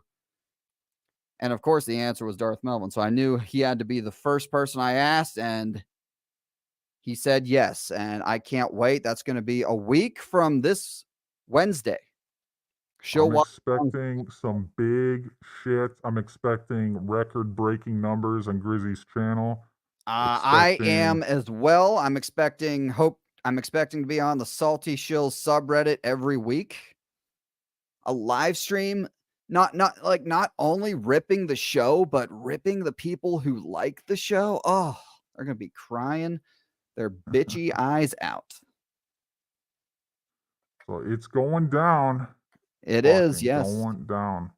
A week from this Wednesday, 9 p.m. Eastern, 8 p.m. Central, your time. And yeah, that first one, it's going to be, I know we're both going to be busy that week doing our own videos. You got your own streams and your Shill watch parties as well. So you're going to be watch partying and then the very night, you might be driving yourself fucking insane, Darth Melvin. It's gonna be a ridiculous 7 weeks, but it was an opportunity I could not pass up. Have to might take expose years the off your shills. life. Yeah, but I mean it's a huge event, and so the extra work I think is worth it. And to make the shills cry, always want to make them cry.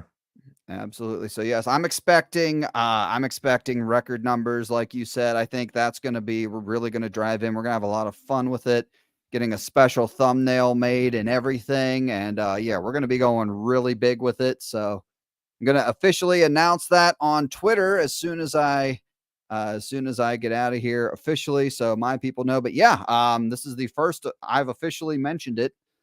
Yes, Darth Melvin and Grizzy and the Mean White Man together, ripping the Acolyte and ripping the Acolyte shills. Can't wait for it. 7 weeks. And who knows what that might lead to.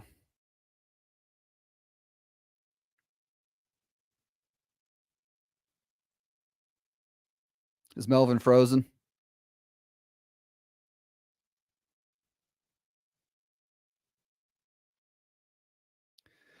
I think he's frozen again. Anyway, what do you think, chat? I hope to see as many of the Knights of Melvin representing as possible. Should be a lot of fun. I'm sure there will be a lot of, I tend to have a lot of shills crying in my live streams. I tend to have a lot of shills super chatting, crying in my stream. So hope to see you there to take them all on. It's going to be an absolute blast. Can't wait. Hopefully Melvin's Streamlabs can get fixed and working better. So hopefully as a guest, hopefully he gets it fixed, but as a guest, we should be able to handle it. There he is. Sorry about that. Definitely got some shit. I'm probably not going to be making any fucking future Star Wars content next week and be fucking around with this computer, but I have alternatives. I might have to not use Streamlabs, which is fine. But anyways, some big shit coming with the Wokalite. Then I'm looking forward to your videos covering the fucking Disney shills, reacting to Oh this shit. God, yeah. I'm gonna try and get those out on Thursday. It might have to get pushed to Friday, but I'm gonna try to get those out on Thursdays, and those are gonna be,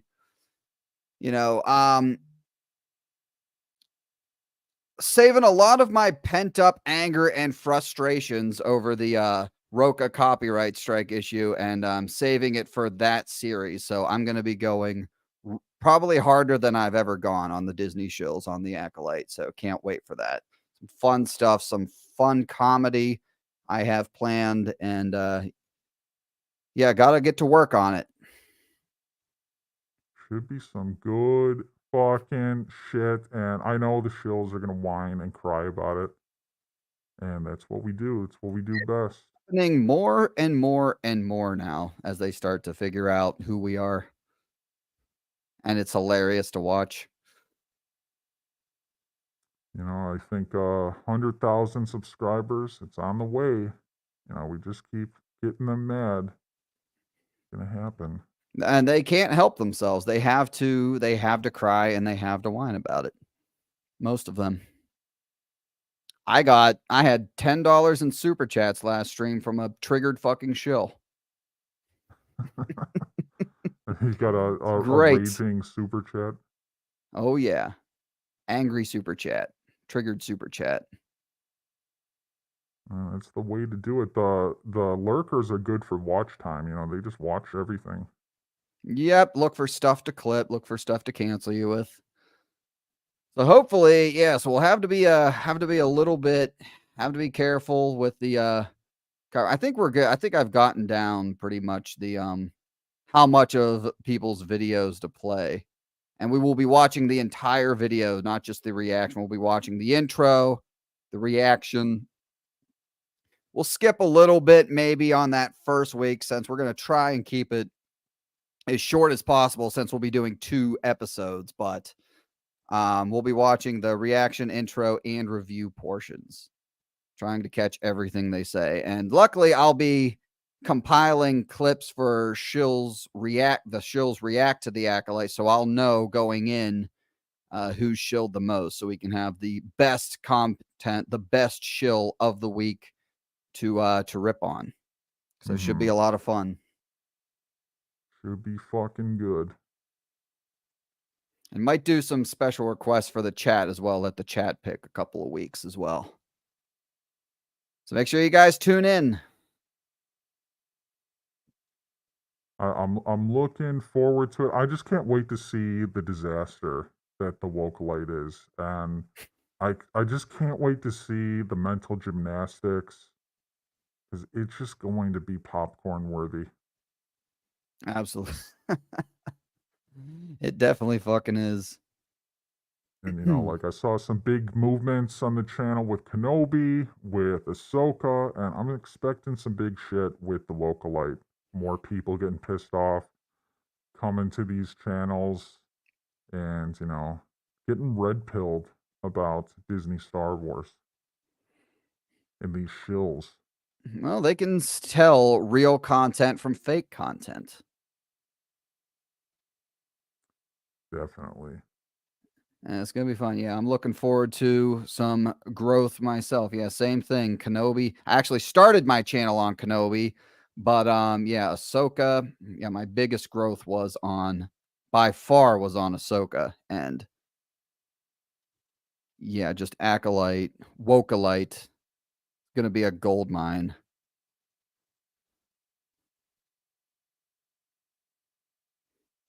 Oh, we'll see. You just wonder why they brought the shills in for the Wokalite. I think they told them like, you need to push this shit hard. Absolutely.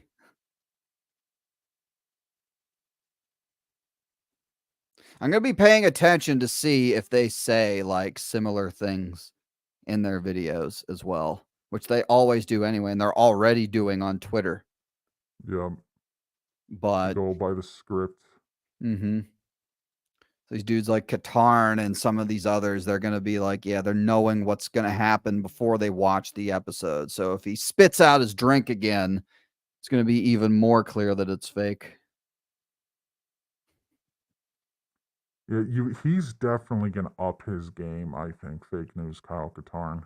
Yeah, he's gonna get a watch. I think he's one of the shit. He's gonna get a watch. Louise is gonna probably definitely get a watch in one of those, and we'll see about some of the others. Might be some Filoni faithful who aren't really into the Acolyte, but there will always be some. There always be new shills on the rise. There are some. I have found some that are absolutely. I basically found the male equivalent of Julie Louise. And he's a pretty small channel, but like same, almost kind of looks the same too, which is crazy. They but all just look the like same. Axel, yeah. They get the woke virus, so they like just turn into shit. Yeah, the fake victim shouted out, yeah, it's red lightsaber, like how to orgasm over Ezra's lightsaber being blue. Also, I should have put that one in there. That one was funny as fuck. Julian Louise, yeah, maybe. Woke mind virus. Oh, definitely. It's what's it, June 4th? Still got a little bit of time Week left. from Tuesday. Week from this Tuesday. They give the shills plenty of time to make content and be prepared. And that's the other thing. A lot of these people who went to that premiere, they will have made their reviews already, probably already have made their reviews for The Acolyte, like their episode reviews, and they're going to drop them the moment that the episode drops. Get all that extra, that algorithm boost, that early boost, that ad revenue and everything. Yeah. It pays to shill. That's why they do it. And then they always deny it. They always laugh at it. Oh, I'm not a shill. I'm not getting any money. That one Carly bitch that was invited said the Acolyte is so good, blah, blah, blah. And it's like, oh, I'm not getting paid to say this. Well, I didn't see that. I'm going to have to check that. There. Yeah, they flew you out there. You met with Dave Filoni where he groped her. And she's not getting paid. Bullshit. She must have paid for her ticket. She probably got a nice meal. They probably got really nice seats. They probably got, I think they get, I think they probably have free lifetime passes to Disney World. I would not be surprised. Free video games. I just, I wonder what would happen if someone who got invited just was honest and said it was bad. Like, it was really bad, and I I haven't questioned the seen direction. a single one. And I wonder if there's people that have done that in the past, and then you could see that, like, they got cut off.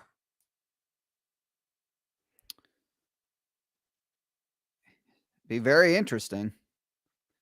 It's like you saw with that girl, the one girl who at the beginning who didn't like, you could tell she didn't like that Sabine was using the Force expertly, and just, it's the finale. It was cool. I like the music because if you get caught criticizing anything, then that's it. That's it. Your shill pass is gone. You're done. You can't criticize any of it. And Disney has to have these social media feelers that just go out and they watch these people and they find these people to push these things.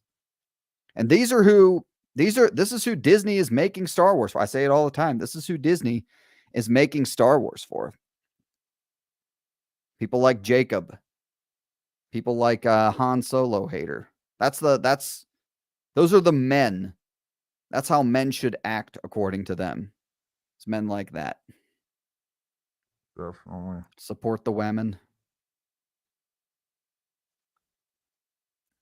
Criticize anything. You're a bigot and traitor to Disney.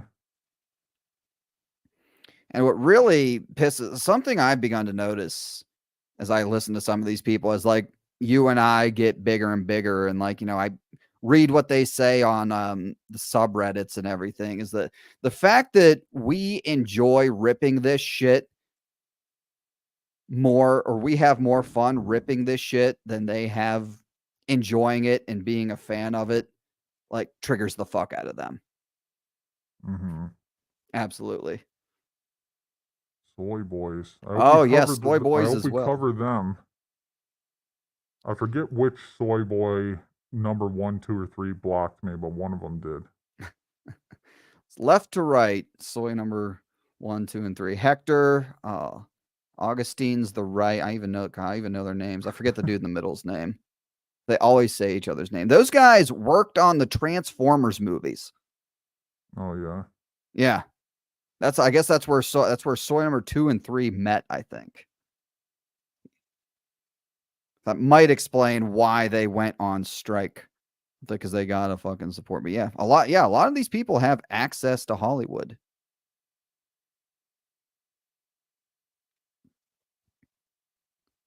Yeah, Heroes Were Forged, who want a Rose Tico story.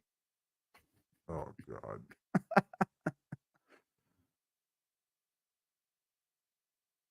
Yeah, I think if I can remember correctly, Soy number 3 seemed like the most soy. Soy number 1. You think so? I think so. That's the one John Roca's jealous of. That's very telling. Roca has won Shill of the Week, I believe, twice this year. Not bad. I don't think he's got any chance of winning, but not bad. 2 wins.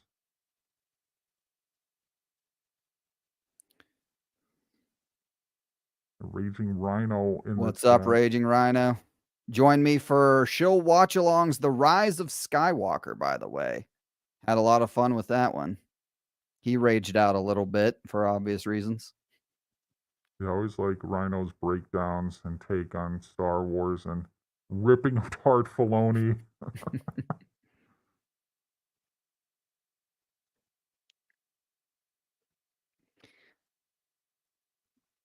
I had that. The video was running a little too long. I actually had that girl from the Shill Watch-Alongs, The Rise of Skywalker. That was the chick. She said like she wants to see what Kylo and Rey's babies look like. She was crying throughout the entire movie, like through a tissue at one point, and it was fucking hilarious.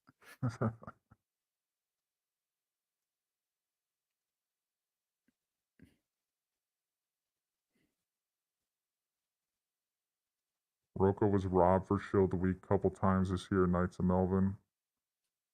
No, I think no, I mean he's got 2 victories. He's not usually in the discussions. Usually it's a 2-person race. Yeah, Jacob, he's Sexplain. pretty like all of it. He talks about more than just Star Wars.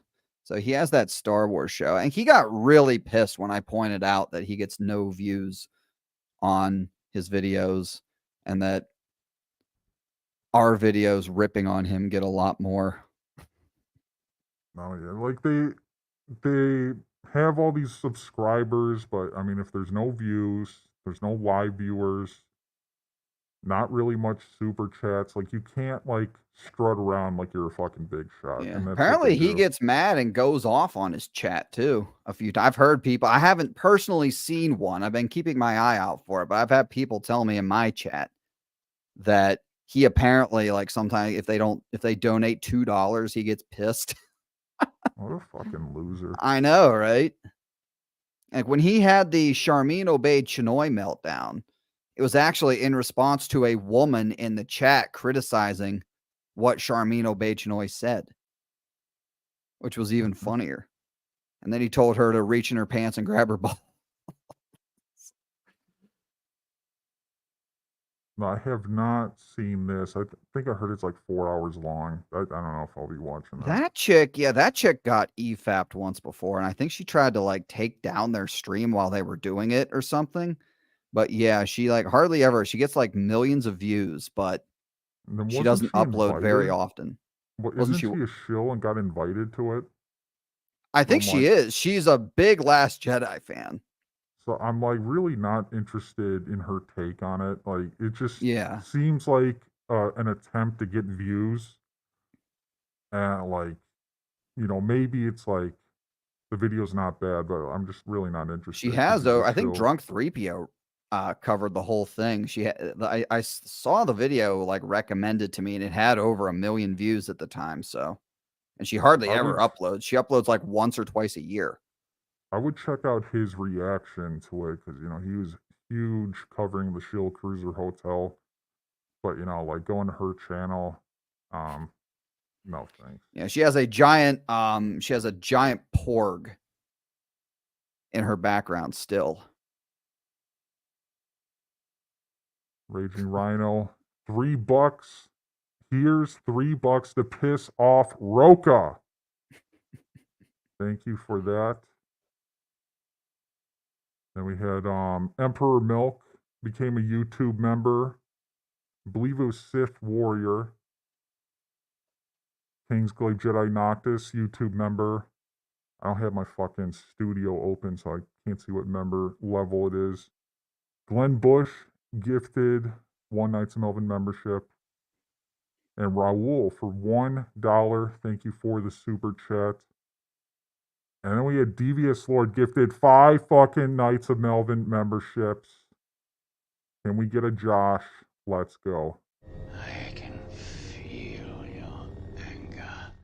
Join me. I'll never join you! If you only knew the power of the dark side. Yeah, I'm thinking with these shill watch-alongs, a lot of people are going to judo chop those memberships. Judo chop! I mean, here's how it should be. I think it's going to be, I think those are going to be, yeah, I think I've been usually getting pretty decent viewerships. And I think, yeah, Wokalite, Darth Melvin, you and myself together, I think that's going to be very must see. And the fact that it's the night Wednesday. So yes, it's 24 hours after the episode airs. So it's still going to be hot and people are still going to be talking about it. Yep. So us live. Yeah, we might have some, I don't know. Chat might be insane. You might have a lot of shills in the chat. There's going to be a lot to talk about, a lot to react to. It's going to be talk ripping about how the show being terrible. Yeah, the show and the shills at the same time. And that first one's going to be, yeah, like I said, we're going to try to keep it under, yeah. I'm going to try to get it to about 3 hours, but If it goes a little longer, that's fine, I guess. We're 2 gonna have, episodes is going to be rough. Duel of the Cannons going to be moved to Monday, and then the Anti-Watch Party Tuesday, and then the Shill Watch Along on Grizzy's channel Wednesday. You know, people, they're going to be highly entertained. I see all the early Shill reviews for the Acolyte. They are all parroting the same thing. That's what Grizzy was saying. Yeah, I saw your video, Rhino. Yeah, the Andor. They all, yes, Andor, you said that. But yeah, they gotta all were check. citing Andor. It's very Andor-like. Andor with lightsabers. And do you They're want us trying to get. do you want us to react to that Raging Rhino? I don't know how long Grizzy wants to stay, but I could maybe do that later. I'm fine if you want to. Let's hopefully my shit doesn't fucking break down. If you want me to do it, I can pull it up again if you want. Yeah, that'd probably be better in case Would I it? Okay. slip All out. right. Yeah. Give me just a second.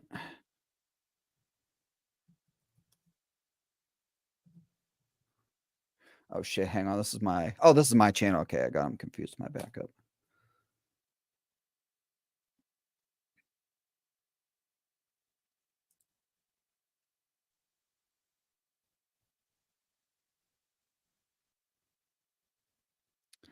It's damn dark mode.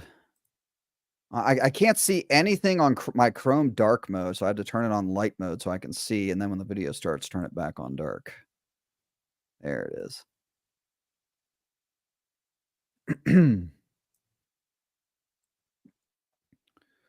Okay. Oh shit, I gotta share it. Sorry, I am still getting the hang of this. Yeah, it takes some time. Yeah. I'm like, how many years? Like, couple years into streaming, I'm still having fucked up problems. I'll probably be right there with you. As long as we're not canceled. Mm-hmm. Do you see it? Oh, I'm sorry. I wasn't paying attention. All right. Ready?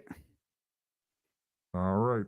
All right. This is Raging Rhino, Star Wars The Acolyte Shills Reviews. No one cares. Rhino, do you get your video, if you're still in the chat, do you get your video yellowed when you use the word shill in your title? Every time. I have to, do you get that, Melvin?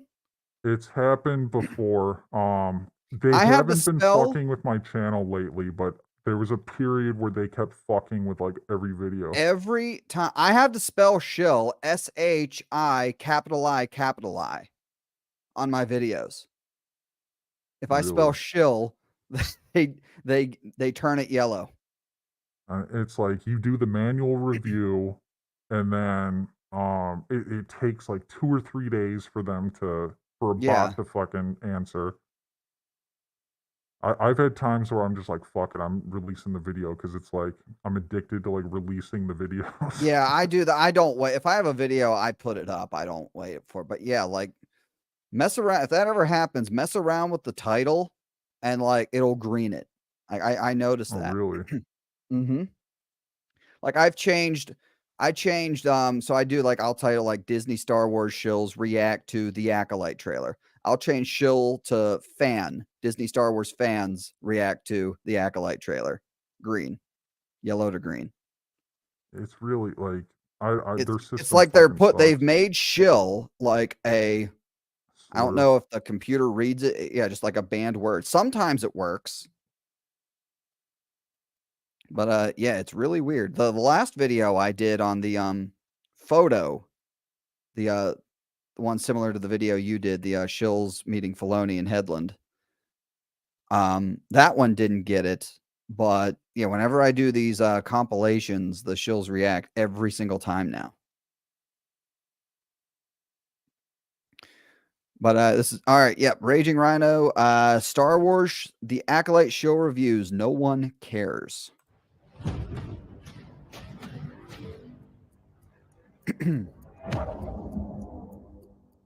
G'day guys and welcome to Raging Rhino. With the Acolyte just around the corner, Disney Lucasfilm decided to send out a couple of invites to a couple of the Disney Star Wars shills to come in and actually watch the first 4 episodes of the Acolyte. Now this was a photo that was put out on Twitter by Knights of Melvin showing, of course, you've got got Star Wars Explained there. You got Eric Voss there. You've just pathetic photo. Like when I think you were the first person I saw post that, Darth Melvin. Like when I saw, oh my God, I'm like, I have to do a video on this. Jesus Christ.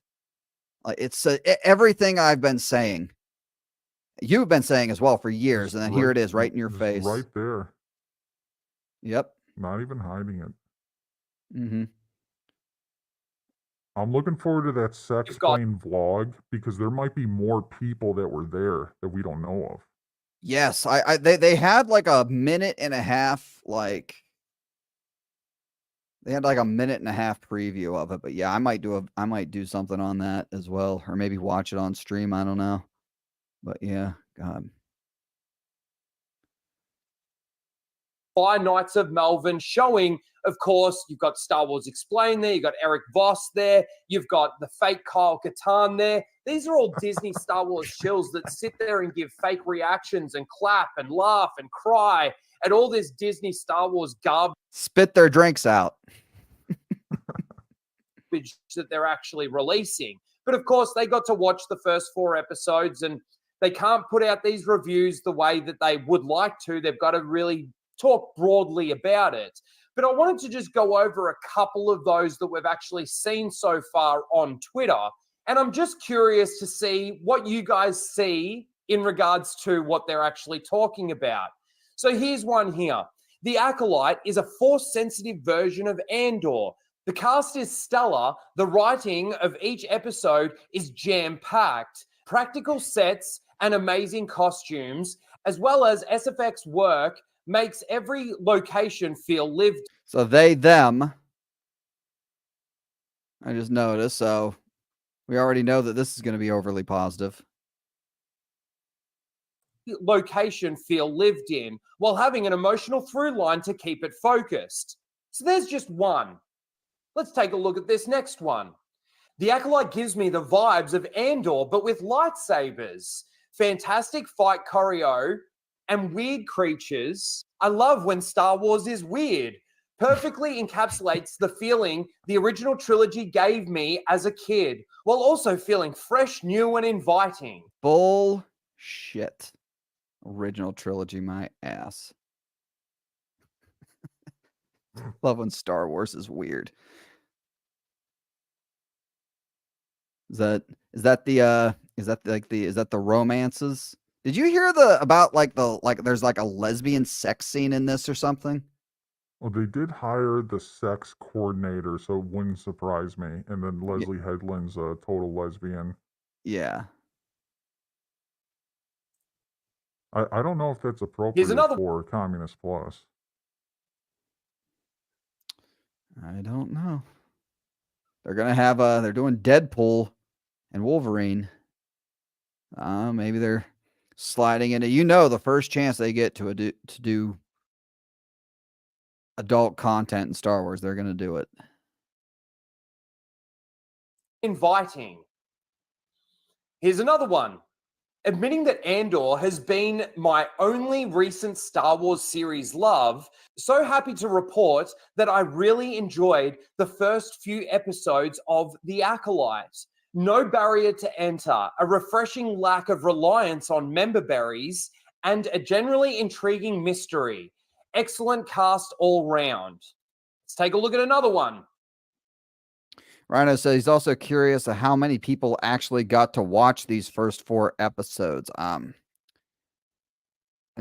heard there were like multiple screenings around like at different places, and we lost Darth Melvin again. I'll wait for him to come back. God, I can't put the chat up. Fuck. Yeah, I'm curious about that too. I feel like most of them probably did. But yeah, I'm not sure though. Yes, Darth Ghostface. I guess I'm taking over. Thank you. Welcome to Shill Watch-Alongs.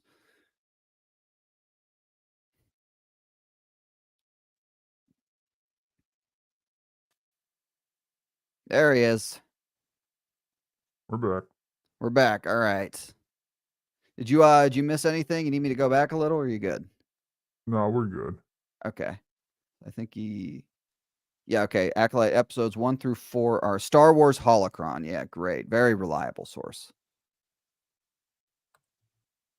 The Acolyte episodes 1 through 4 are superb, a captivating murder mystery that evokes the detective tales of Twin Peaks and Matt Reeves' The Batman. Mature like Andor while fully embracing and thematically connecting to the prequels. Seeing the High Republic in live action does not disappoint. This just goes on and on and on in regards to how it compares to Andor. Now, this is the crazy thing about this that I see with all of this. I mean, if you just type in to Twitter, The Acolyte, and then type Andor after that, there are so many that actually got to see the first 4 episodes that just continue saying that this is like the Andor series, but with lightsabers, or a Force-sensitive version of Andor, or this or that. Now, look, I don't think that when these people went and watched these first 4 episodes of this, they were specifically told what to say by, let's say, Dave Filoni or Kathleen Kennedy or even Leslie Headland or anything like that.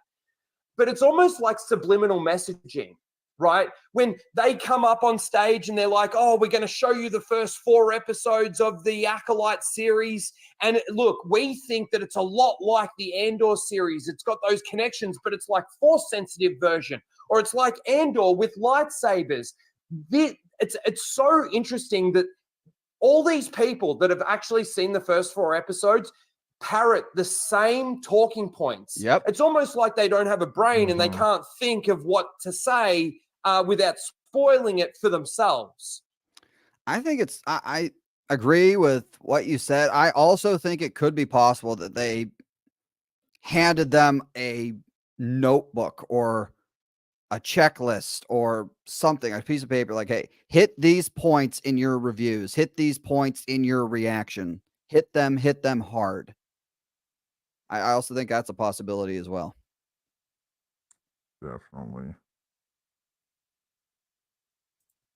Right? So they just take what the people that were introducing them to these first 4 episodes from Lucasfilm have said to them about it.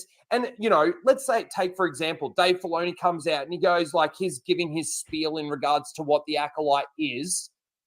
And then, you know, through that, he says, yeah, it's like Andor, but with lightsabers.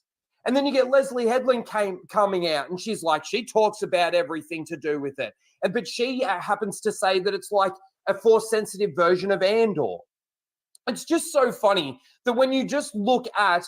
They're saying that with everything, you know, it's Frozen meets Kill Bill. It's all these other things people like, you know, like... It's all they're doing to promote this shit. It's the Frozen, like, we know what the Frozen reference is now due to that spoiler that dropped this week. That makes that's the Frozen reference, I guess.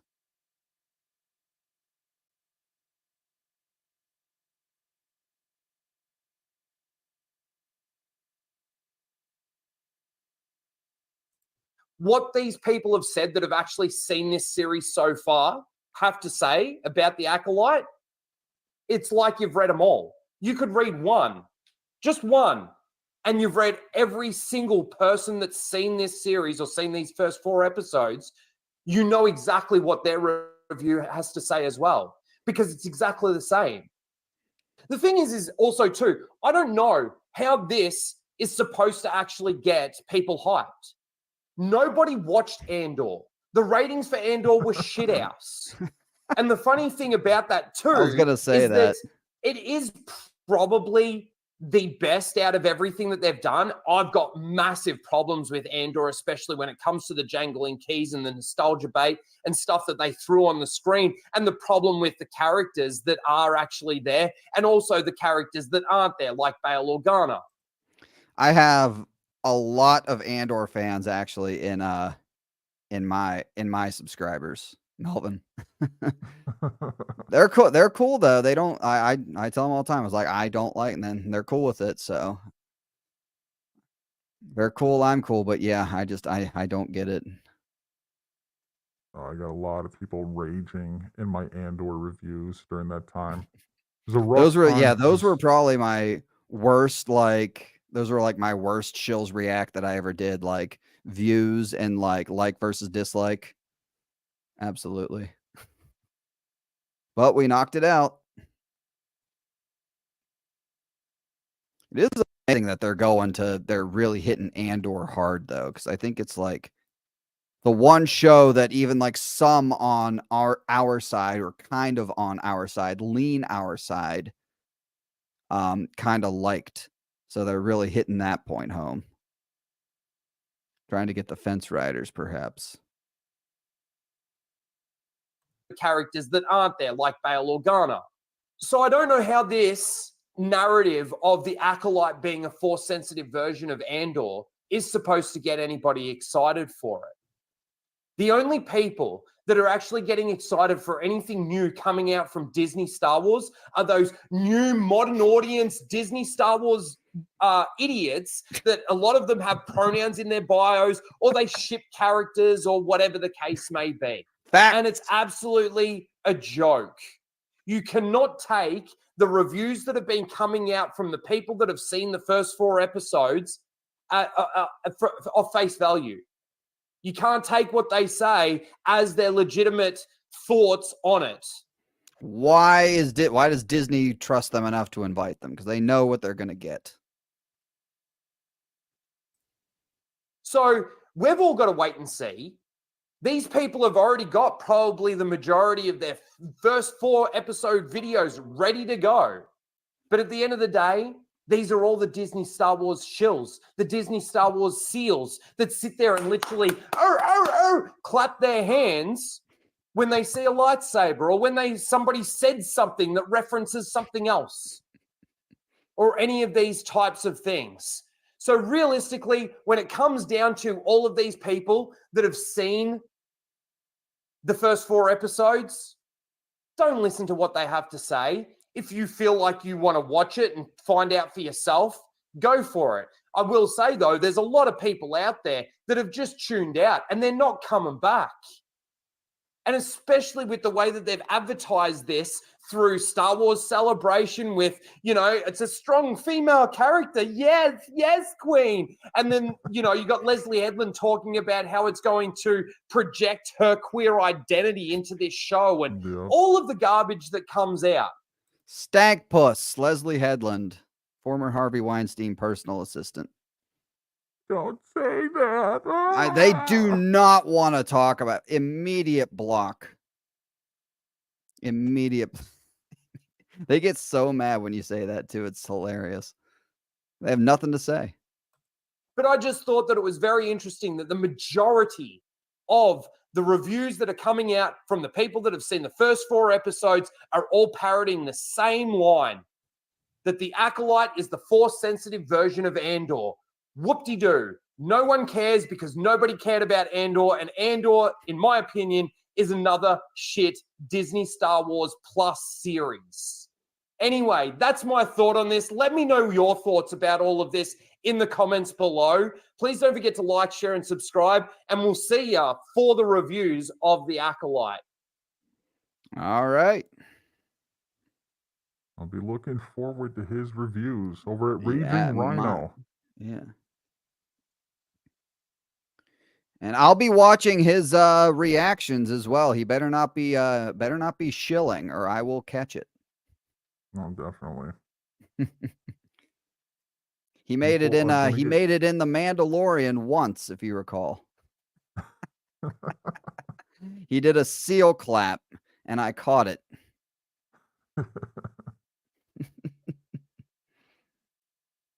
Yeah. Great video, Rhino.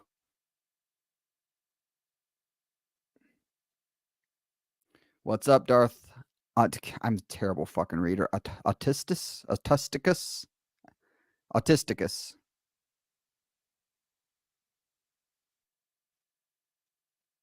Rhino with the dunk from the free throw line.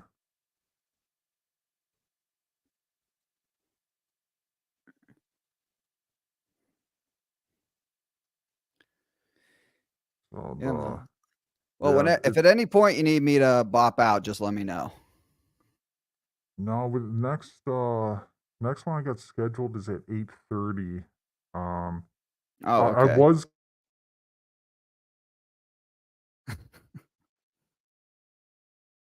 All right, I'm getting used to it by now. Yes, great video, Raging Rhino.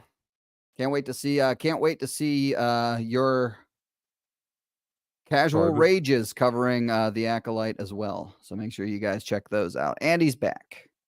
see, I had something planned with Josh from Den of Shills, but I regret to inform you guys that about an hour ago, I was told that he canceled. Den of 1 hour notice. Oh, So like the Vong panel it's not happening. I had a feeling this might happen and I had a backup plan, but given my computer is like gonna die and there's a fucking tornado out there, like the stream could be over at any second. Probably gonna want to see if Tim could get on here early, but you know, if I'm afraid to open up Discord, gonna fuck up the computer. I might have to.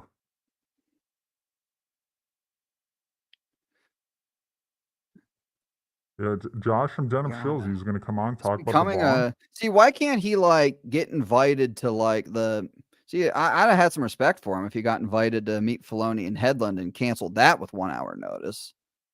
Like, why can't he go that route? I'm sure he would never do that. Living up to the name Den of 1 hour notice. I guess I had something good planned and I was testing it out, but might have to save it for tomorrow.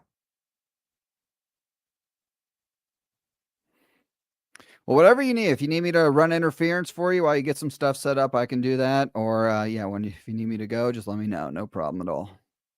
Yeah, the Happy to backup hang out. plan I had for Josh, I'm gonna have to abandon that for today. That's gonna be a disaster.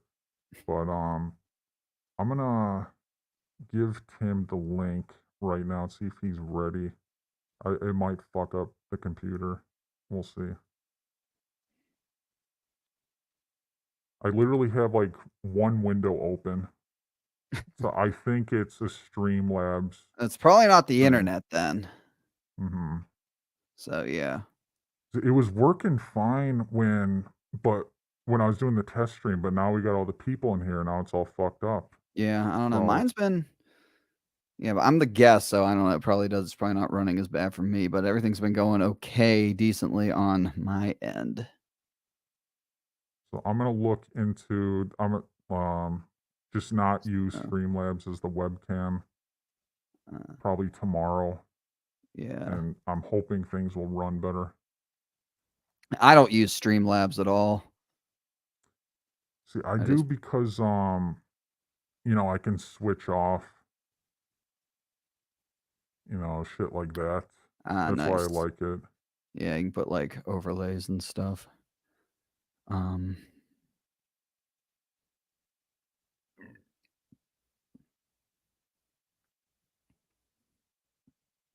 right, so I sent him the link.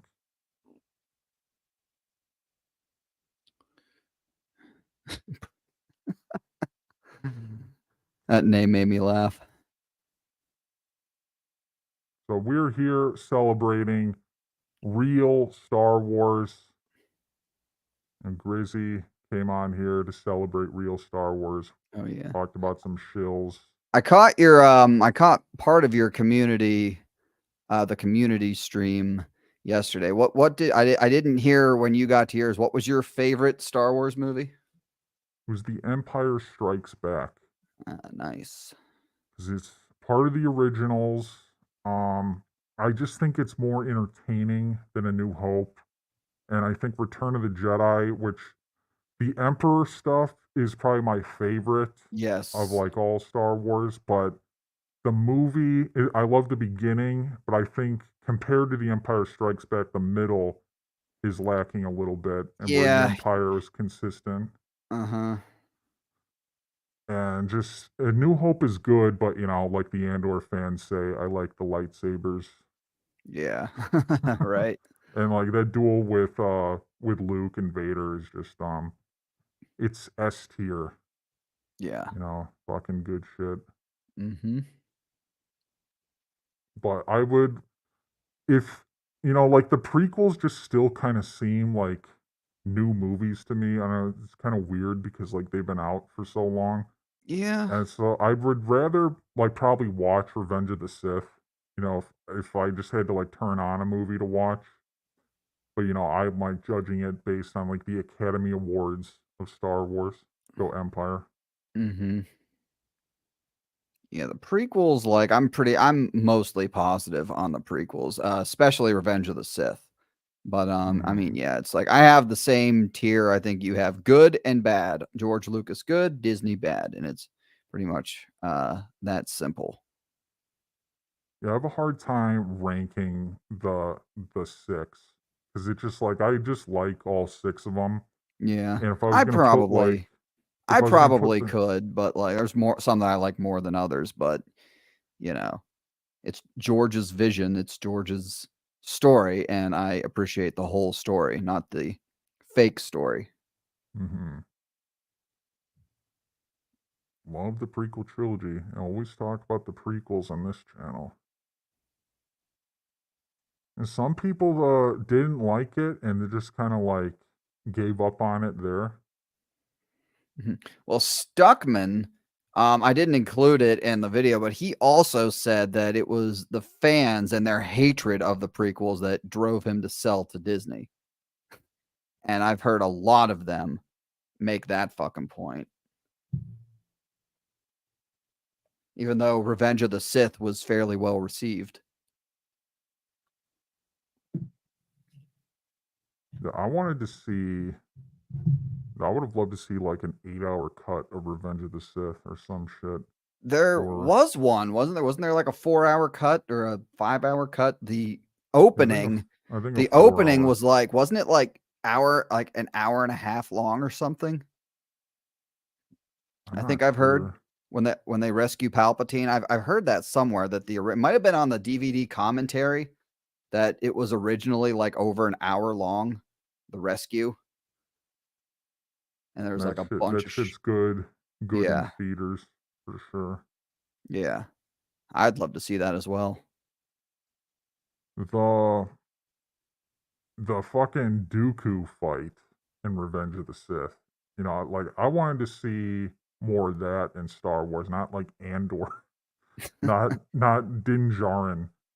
You know, like they run into a Sith and they get into a battle. It's like, it's taken years for them to do anything like that, and what they have done is terrible.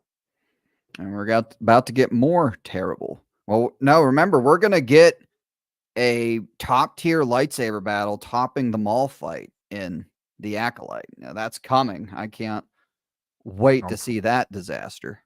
I'm probably going to break that down frame by frame. I heard you say that. I can't wait to see that. They're comparing it to the Darth Maul duel. Ridiculous. They're going to say that it's better. Oh yeah, and then Simon comes out and says like, "Oh, people are making fun of Disney for wanting to top that," and it's like, no, for setting their goals high. It's like, no, it's like we're laughing that we know you can't, you can't do it. It's like Disney's lightsaber, none of them, not a single one are memorable. The only ones that are memorable for the wrong reasons. Like Rey Kylo 1 is memorable because that's when Rey turned on the Force. And it's memorable for being awful. Like, look at the Ahsoka lightsaber battles. Like, none of them are fucking memorable. And there's so many of them.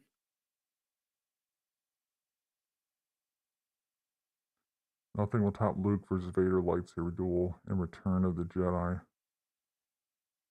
It's good. The fucking green saber, thought that was fucking awesome. Yeah.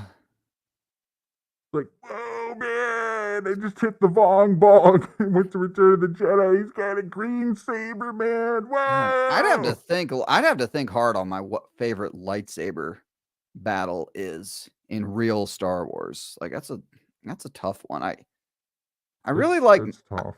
I really like Mustafar, but I don't know, I think it's pretty close between Mustafar and Return of the Jedi for me.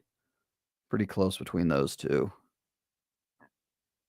Yeah, just like everything in the throne room in Return of the Jedi is like fucking amazing shit. No, Darth Melvin. Palpatine just fell down a hole.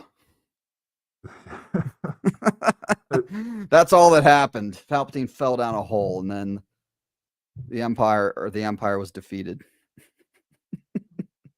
God, fucking Just fake such fan. a great conclusion. Great trilogy. And you get this garbage sequel trilogy.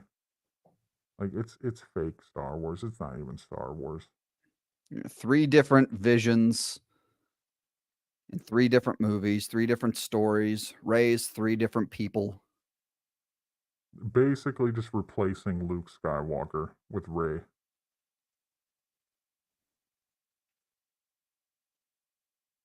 Gave Luke and Anakin's victory over Palpatine in Return of the Jedi. One of the best moments in all of Star Wars. That moment, that sacrifice and victory, and they undid it and gave it to Rey. It's fucking pathetic. Pathetic.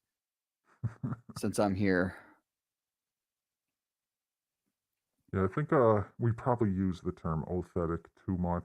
It's supposed to be for a level beyond pathetic, but I can't help it. The Knights can't help it.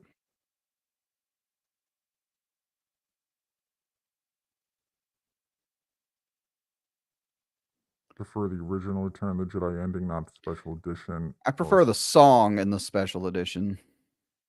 The Return of the Jedi, the Vader no that was added in there is fucking terrible. Like, oh yes, yeah, that's bad. It's like we didn't need to hear him say anything. Like you can Yeah. tell by like the lighting on the mask. It's almost the same. Is it the same no from Revenge of the Sith?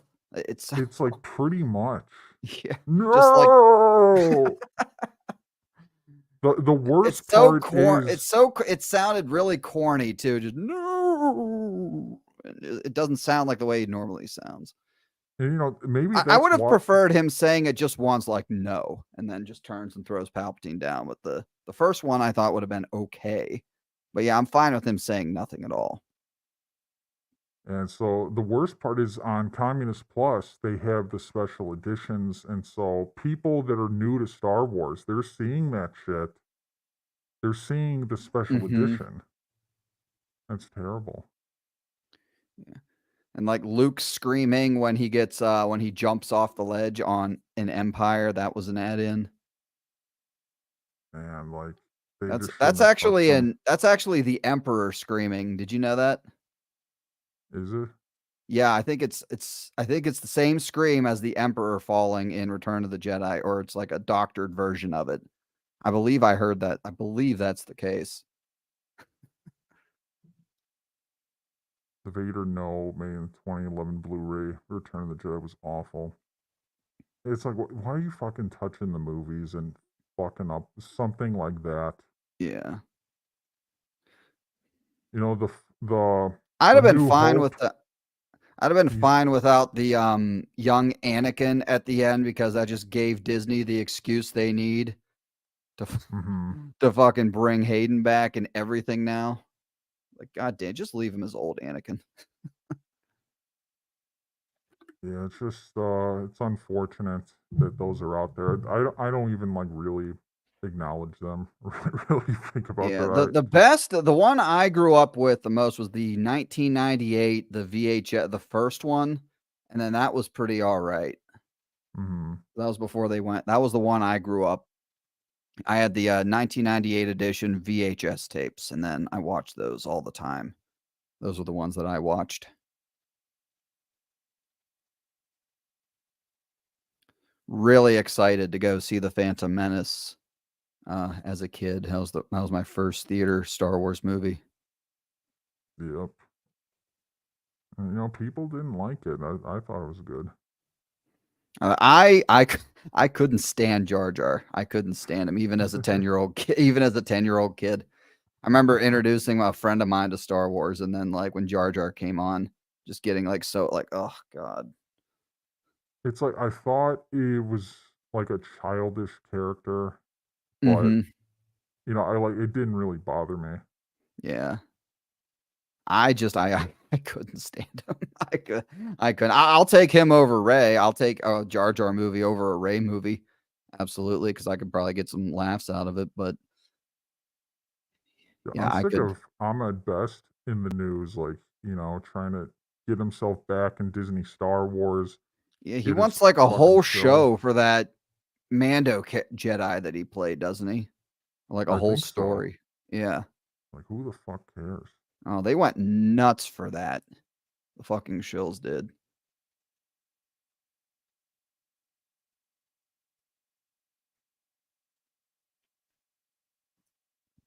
I hated them replacing Sebastian Shaw with Christensen. See, like, I just think they shouldn't have touched anything. It's not the special edition anymore. It's the actual cut. It's, you know, it's like Yeah. what George Lucas wants, and that's what is played on Communist Plus. Yeah. You know, I think it's going to happen again eventually. I think either like we kind of talked about it earlier, Disney's going to go back, completely remake it, or they're going to come back and they're going to edit things. They're going to edit like Leia's conversation to Obi-Wan. The Help Me Obi-Wan Kenobi. They're going to edit that to make more sense with the Kenobi series. They're going to make someone non-binary or something.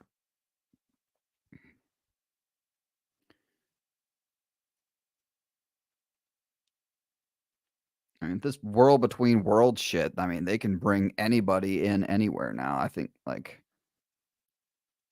they're really gonna start fucking with it like when George unfortunately passes away. I think when he goes, it's like a theory I have. When he goes, they're gonna like, okay, now we can really do what we want to do. Yeah, they probably would.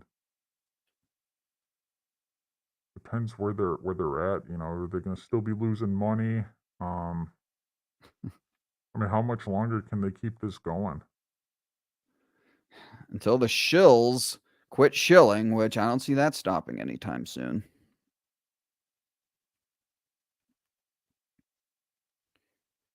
We need more Chris Stuckmans getting sad and triggered and then they quit.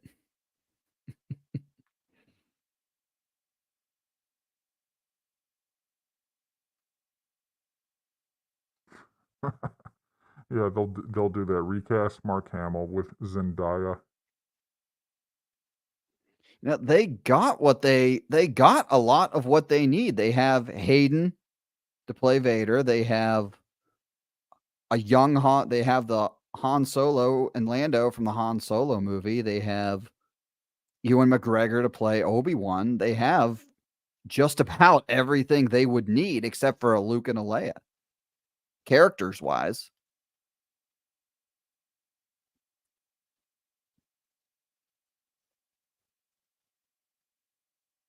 Zendaya's tennis movie is literally about two white Sims banging her degeneracy. What the fuck? I've seen that clip actually. I've seen it's like a meme. It's like Tom Holland like screaming out no, and it's just like her making out with two dudes.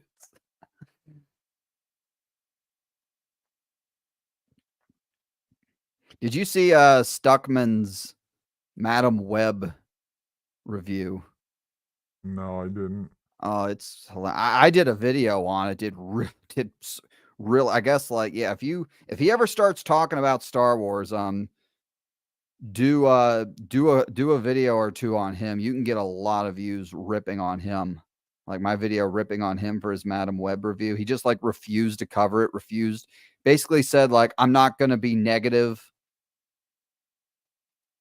The movie was universally shat on. He just came out and said, I'm not going to be negative. I'm not going to review it. It's hard making movies. I'm trying to make movie. And it was a non-review. entitled a review. It was really funny. Graph Web for $2. Hashtag cancel Disney Plus. Definitely fuck's sake. cancel Disney Plus. Don't go to the movies. It's a bitch, you know, like watching that shit. I gotta find it through dark side ways. You know, Yeah, and you're it, gonna like, have takes to. You're gonna time. have to let me know off stream how it is you exactly do that, because I have no connections that way. Oh, speaking of connections.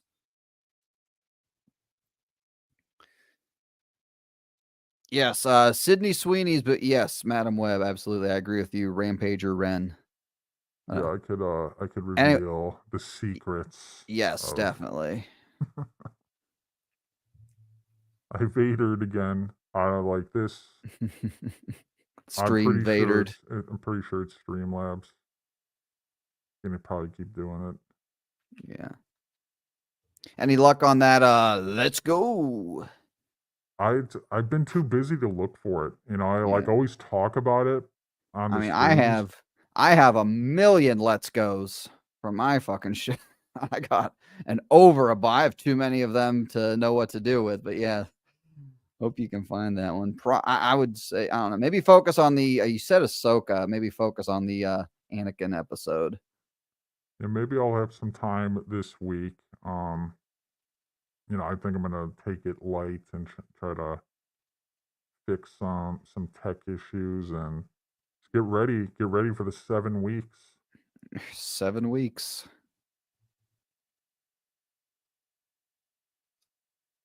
Uh-oh, we got a shill in the chat. We have to sound the shill alert.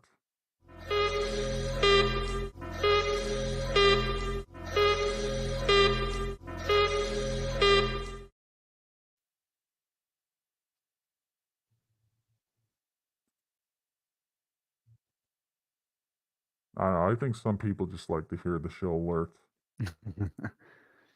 Yeah, I got Darth Ghostface in my stream as well. Let me know when shills are in the chat, but always I need to get my own version of that. I think I have a clip I use in some of my videos of like a kid crying, and it's hilarious. I might have to put that one into the arsenal. Definitely. But yeah, high chance of a lot of shit. Yeah, mods might have a lot of work on shill watch alongs the Acolyte.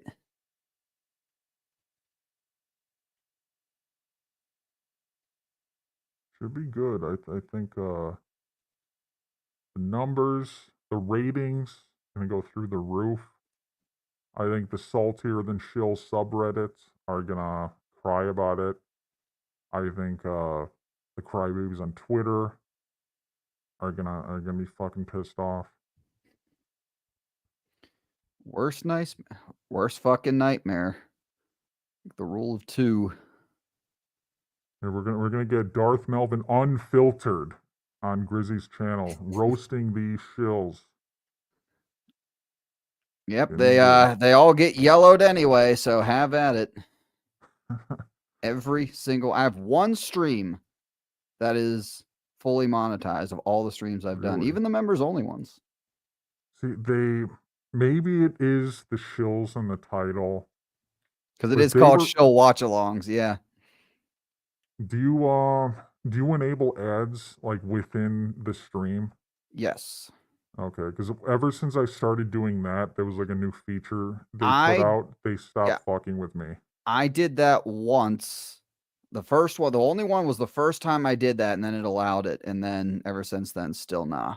So I don't know. I don't like to, I do the medium, the mid-level ads. Yeah, it's I don't I know, don't they're wanna- fucking with my channel. Doesn't not as bad as what you're saying, but like to the point where it was annoying as fuck. But now they just like don't really, and it's like I don't say anything bad for like a minute. Yeah, the first minute. I managed to pull off the first 10 minutes, and they still got me. Rhino, you're gonna have it's gonna have to be real, man. I'm not I'm good at spotting the fake ones. I know Grant said he was considering starting a second channel just to parody the show reactors and just do the reactions, but as a parody. Yeah. That could be a good entry for that. Could that be an entry for your competition? Just parodying one of the show reactors? Yeah, that'd be good.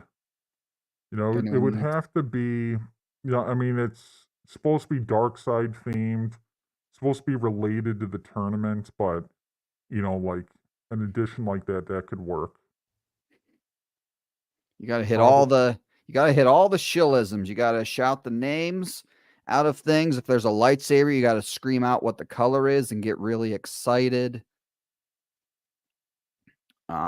React to the key jingles. And just, I don't know how they get that excited. Like, even if it was good, like, how are you that excited? It's totally fucking. It's fake. like imagine like you're in a crowded movie theater, and the person like behind you or next to you is acting like that. It's dump my drink on their fucking head. And there's no way they act that way when the camera is off. There's no fucking way.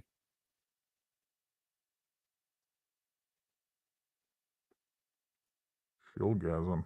Someone should just make an entry of like compiling all the shilgasms or something. I got plenty of examples of that. Yeah, Grizzy could make an entry. I mean, it would have to be like related to the tournament though. Like special for the tournament. It would be accepted. Yeah, just not one. I'm like, oh, here's a video I did 3 months ago. It should work. Here you go. Yeah. I'd like to, but I feel like I might have an unfair advantage, so I think I'd like to leave that for the fans. Very, very noble. Yeah. You can mention it on show watch-alongs maybe as well. Mention that prize, and might be able to get a few others.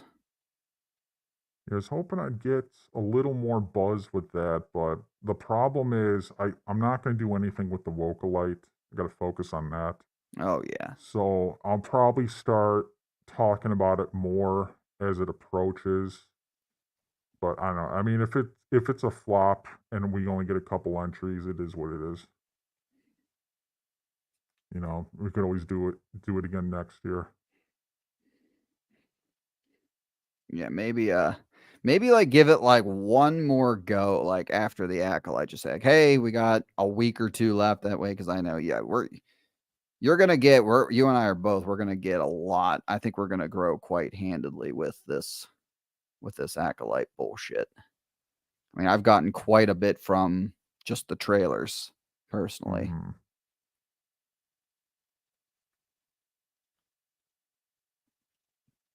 The Joe's Shill Seizures legendary. Oh yeah, to fucking Ezra on screen.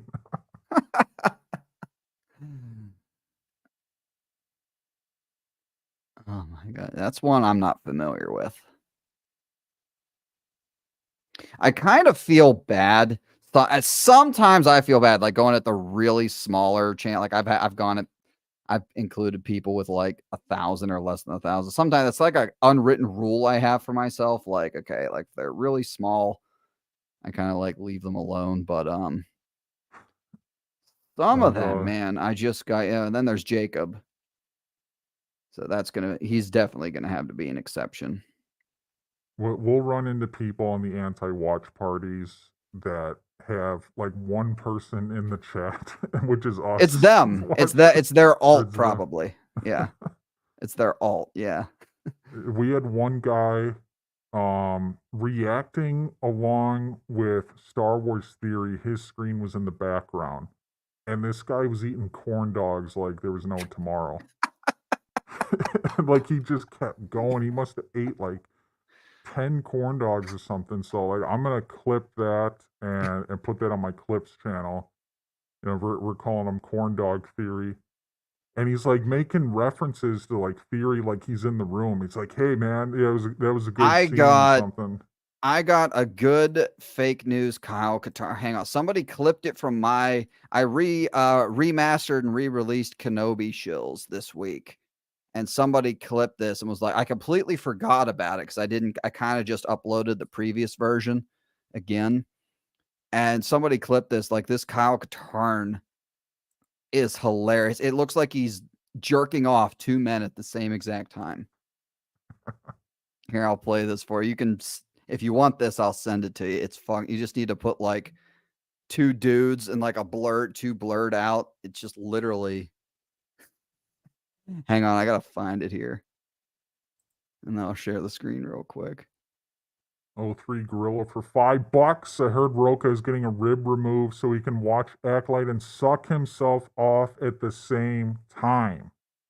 I heard that too. Fucking Roka. He would suck himself off. Oh, yeah. Fucking Roka. On Grizzy's channel member stream, takes a little deep dive into Roka. I recommend checking that out. Oh, Some yes. real good shit. Absolutely. Those clips are all saved and ready to go on Twitter. Roka's gonna be. I have a theory for how to tackle him after fucking the copyright strike bullshit, which failed miserably, by the way. Strike got removed. He didn't have the guts to face me in court. Bitch. Strike the first 14 seconds of the clip of the video, so didn't watch any of the video. I like shit like that. I think you should get penalized with YouTube for like manipulating their system. But Yes. it's like they're not going to see it like that. Yeah. If I could get him to say, like, threaten to copyright strike me again, then I would have him. That's like the big, like, yeah, because it's against YouTube terms of service to threaten to strike someone's channel. So if I like brought it up and he's just like, oh, you keep making videos, I'll do it again. I could be like, oh, screenshot. Mm-hmm. Here he is threatening to abuse the system. How's is that video doing? Is it getting views? It's gotten I reposted it on the community tab just to say that it's gotten it probably would have did a lot better than it would have, but it made a little bit of a comeback. Okay, here's the screen real quick. It's just like a 5-second clip. I think you'll get a kick out of this. Oh my god, dude. God, dude. Oh my.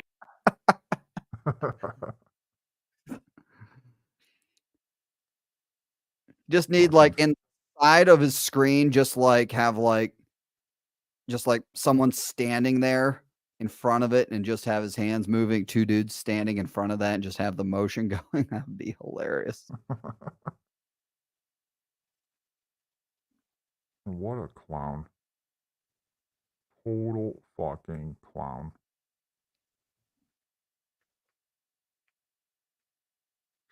Shilling.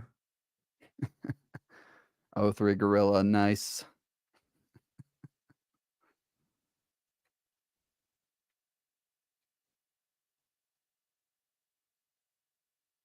You think YouTube would listen though?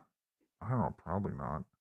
I don't know. You gotta, I just think if you make a claim and you're too lazy to like actually make a legit timestamp, that should be able to come back and bite you in the ass. Where it's like, hey fucker, why did you file this claim?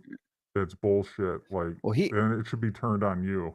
He actually said on Christian Harloff's stream, another fucking, he's like trying to be a fence rider, but he said on Harloff's stream, he's like, this was that stream. I think I showed you a little bit of, I might have shown you a little bit of that, Darth Melvin, but when he said like, oh, you want to make videos, go ahead, make your fucking video. That was 2 days after I sent the counter notification. So he must have seen that. And then and it was so funny. The guest, they were completely ignoring their guest because Roka was and Harloff too were ranting so much about it. Like the guy like had to raise his hand so they could actually let him speak.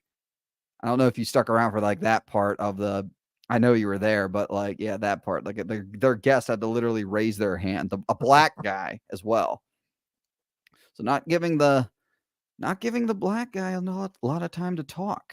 Pretty bigoted of them, but yeah, they were just like they're going off. And Harloff said the only reason that he goes to the premiere is just so he can get his videos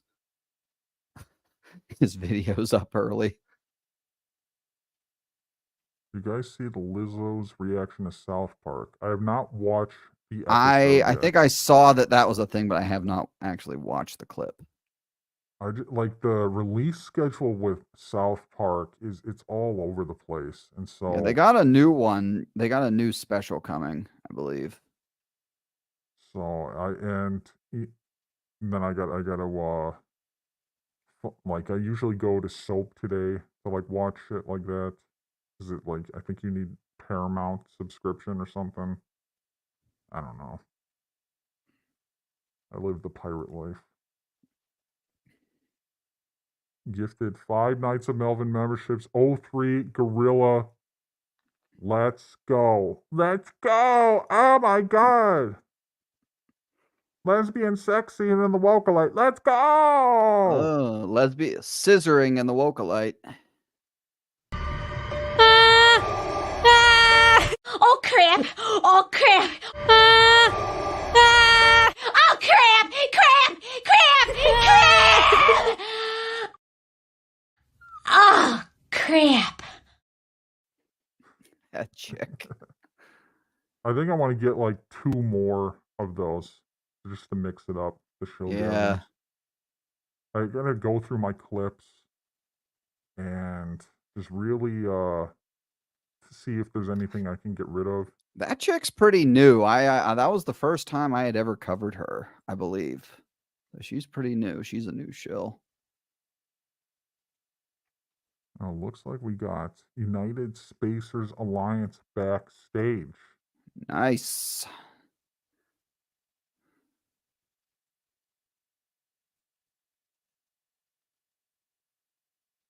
All right.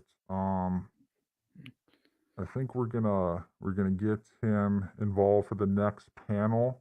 All righty. Well, hey, I appreciate it. Glad we were able. God, we went a little bit, didn't we? Jesus Christ. Thanks for coming on, and yeah, had a lot of fun.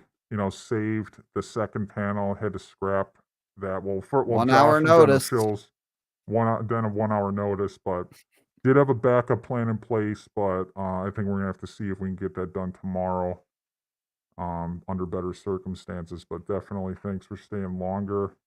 Absolutely. And keeping the celebration going. Absolutely, it's what it's all about.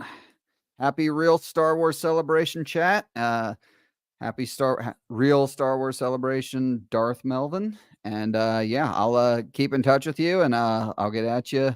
See you on Wednesdays for Shill Watch Alongs The Acolyte.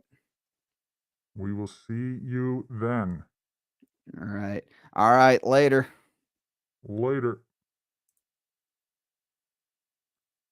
All right, Knights.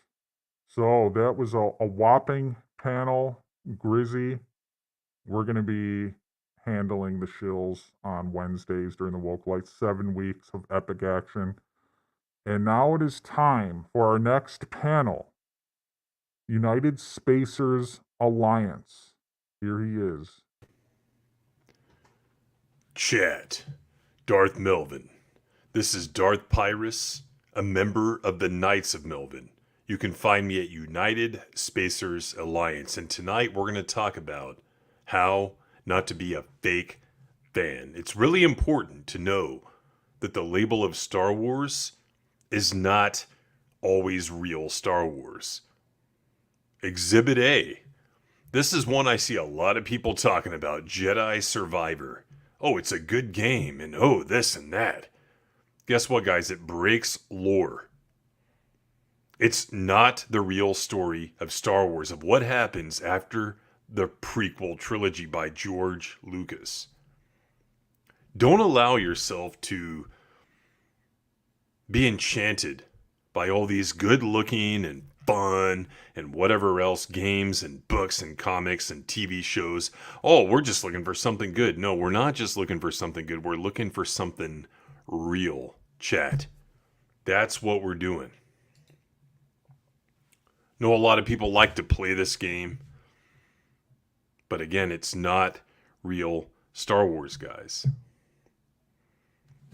Let's see who we have in the chat really quick. We got Chuck.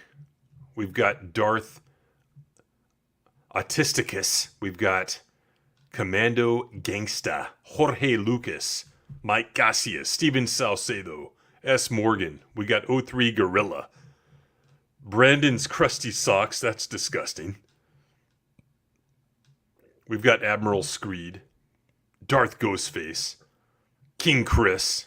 And I'm sure many more. Thanks for being here, guys. Thanks for being here all day, all weekend, celebrating real Star Wars Day. May 25th, not May the 1st be with you.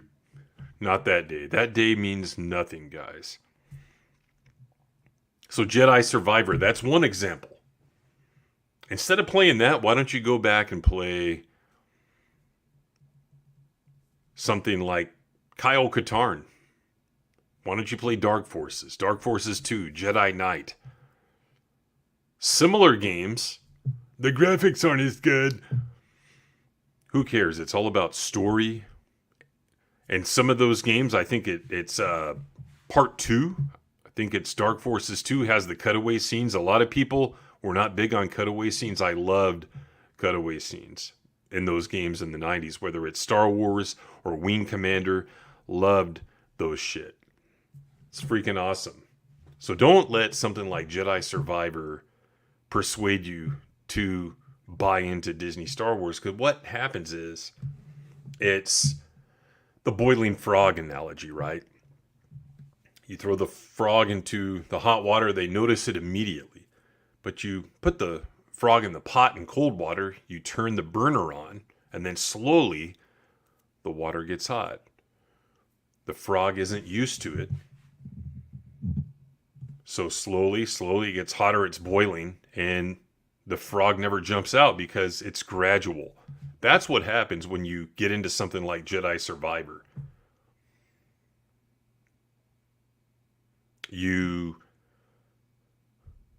It's almost like you start to build an immunity to it. And we don't want to build an immunity to Disney Star Wars. We want it to make us sick. Constantly, consistently, and perpetually. Here's another example. The Mandalorian. We lost a lot of good people from the movement. When I say the movement, I'm not talking about any one organization or acknowledged public movement. I'm just saying the movement itself against Disney Star Wars, against Disney Lucasfilm, when the Luke Skywalker thing happened in December of 2020. When that happened, a lot of people bought into it, and people that were really for the cause left because they got sick from it. That all these people that for 3 years at that point, since The Last Jedi had come out and all these channels rose, to see everyone saying, yeah, I'm going to sell my soul for a little CGI, horrible, deep fake, whatever you want to call it, Luke Skywalker. They sold their soul for that. And then a lot of people recognized that this movement was a sham. Well, guess what we did? Me and my friends on our channels, we doubled down. Me, Raging Rhino. That was right around the time Melvin was starting out his channel as well. And we just started going after the people that accepted it. And we pissed a lot of people off. I used to get 50, 60 people. The day that I started streaming for the very first time in December 2020, tons of people watching. Well, we started talking about this stuff, and then your audience is halved because we pissed people off. But guess what? It's the truth, and we kept talking about it. This garbage right here, that places, that we'll just not name places tonight. There's another time and place for that. But certain channels that are supposedly on our side promoting this stuff as good Star Wars, as something that they would accept, is ridiculous. It's disgusting that anyone would say that this is something that we will accept when it displaces real Star Wars. Not just the expanded universe, but this leads directly into Disney trilogy. And people don't like to talk about that. It seems like the litmus test is, hey, is it Rian Johnson? Is it Disney trilogy or not? But all this shit is tied together, right? This TV show directly references the Cuck Wendig novels that were effectively the prequel, not really the prequel, because the way a prequel is defined is it comes out after something has already existed. Prequel just doesn't mean it happened before it. It comes out after the first production happened, but it tells a story of what happened before. But the lead-in to The Force Awakens were the Cuck Wendig trilogy novels, Aftermath and all that shit. Well, this television show in the second season directly referenced those events. With the bounty hunter that had the Boba Fett armor. Can't even remember the character's name. Don't even care. So this is not good Star Wars, dismantling Mandalorian culture. And then you get all these channels out there admitting that they don't know anything about real Star Wars, about expanded universe. And since they're lazy illiterates, they like to say, well, it didn't matter anyway because George didn't like it. George didn't care about it. Yeah, that's a major cope right there. The Mandalorian is not good Star Wars. Never was. Jedi Survivor isn't. What's something else that people say is good, chat? What is something else? I know there are other examples out there. It's so hard for me to think of it because I don't like it myself. Andor. There's Chuck with Andor. Rogue One is another one. Oh, Rogue One's good. No, let's jump to hyperspace from an atmosphere. They did it before Mandalorian did it. Let's retell the story of the Death Star plans. Let's know that the movie sucks, so let's add this stupid Vader hallway scene. Just horrible stuff. Just retelling the lore. And then you've got authors that willfully joined, like James Luceno. People forget that he wrote a lead-in to Rogue One. Can't remember the name of that book. But you have all these authors, like John Jackson Miller, that was the first person to write a Disney continuity novel, A New Dawn. And he was writing it months and months and months before they fatefully, on 4/25/14, said we're discarding the expanded universe.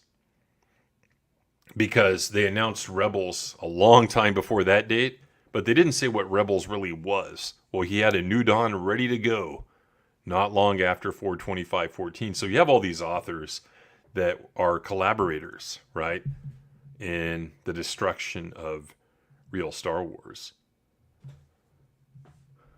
Yeah, Catalyst. Thanks, Justin. Absolute garbage. Bad Batch is another example some people say is good.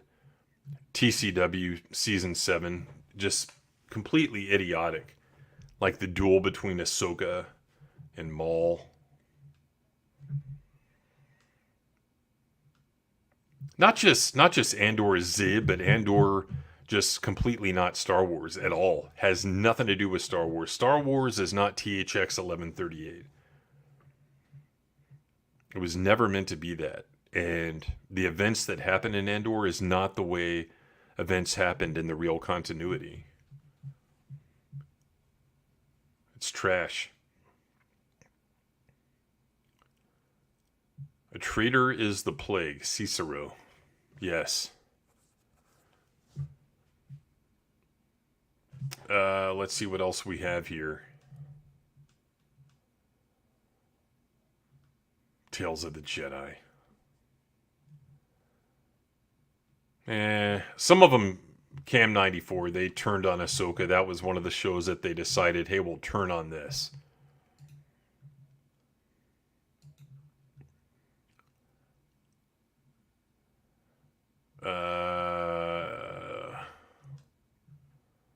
But there's been other stuff that people say is good from Disney Star Wars. Some people are saying Tales of the Empire is good, even though it has the pronoun and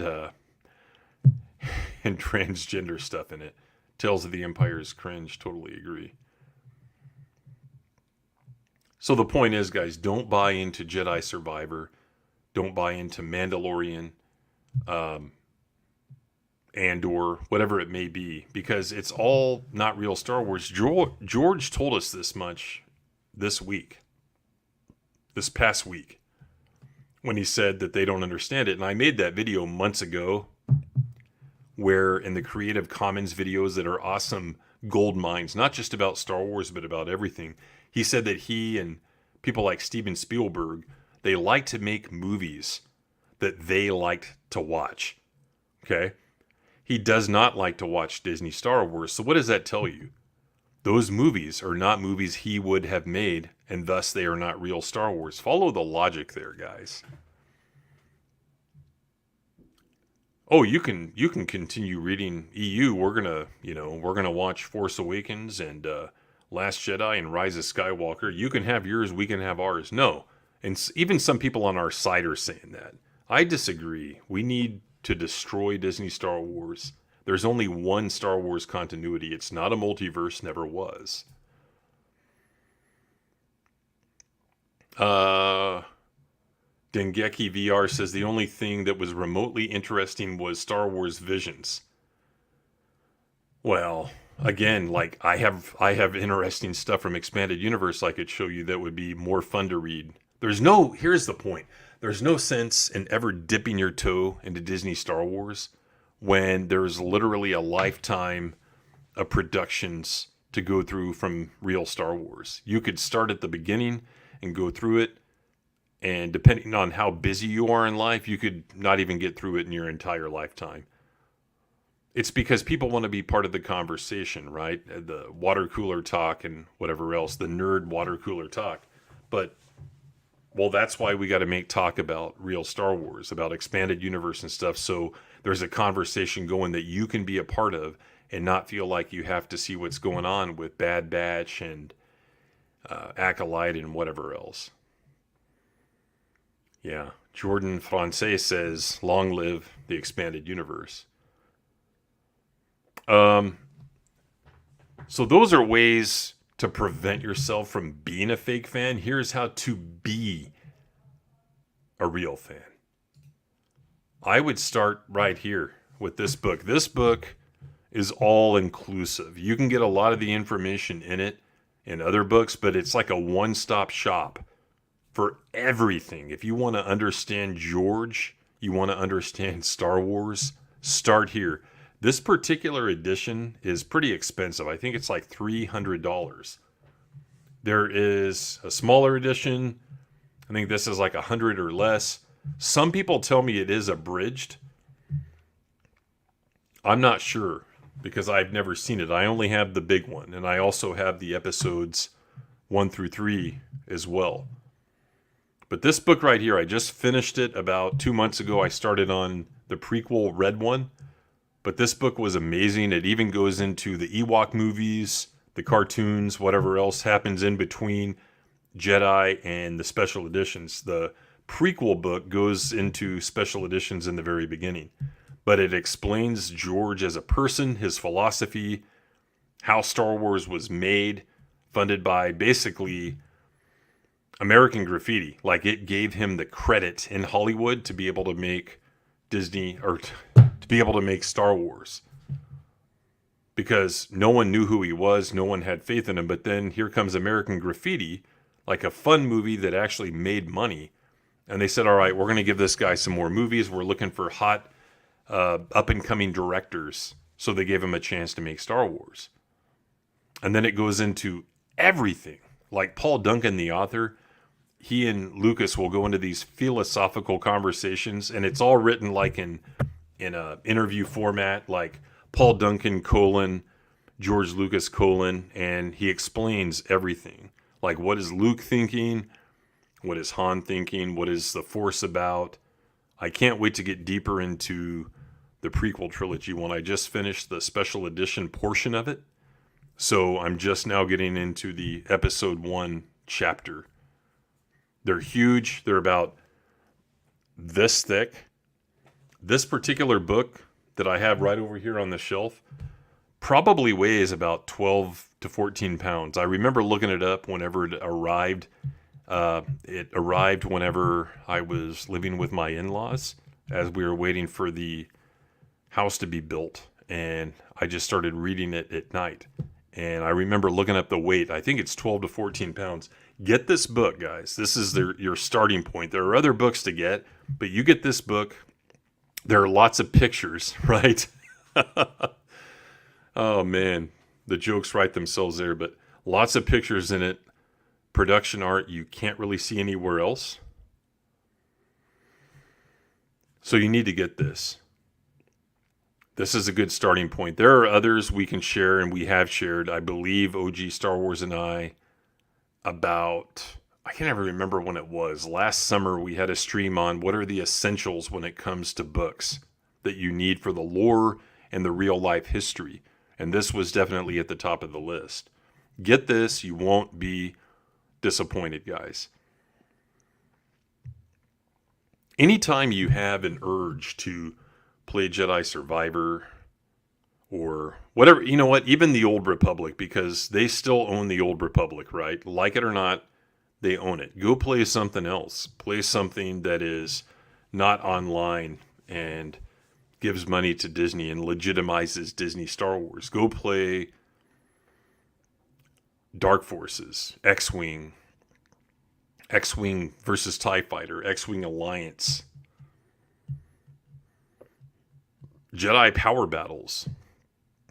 The Phantom Menace game is pretty fun. Revenge of the Sith game. All that stuff. Go back and play that stuff.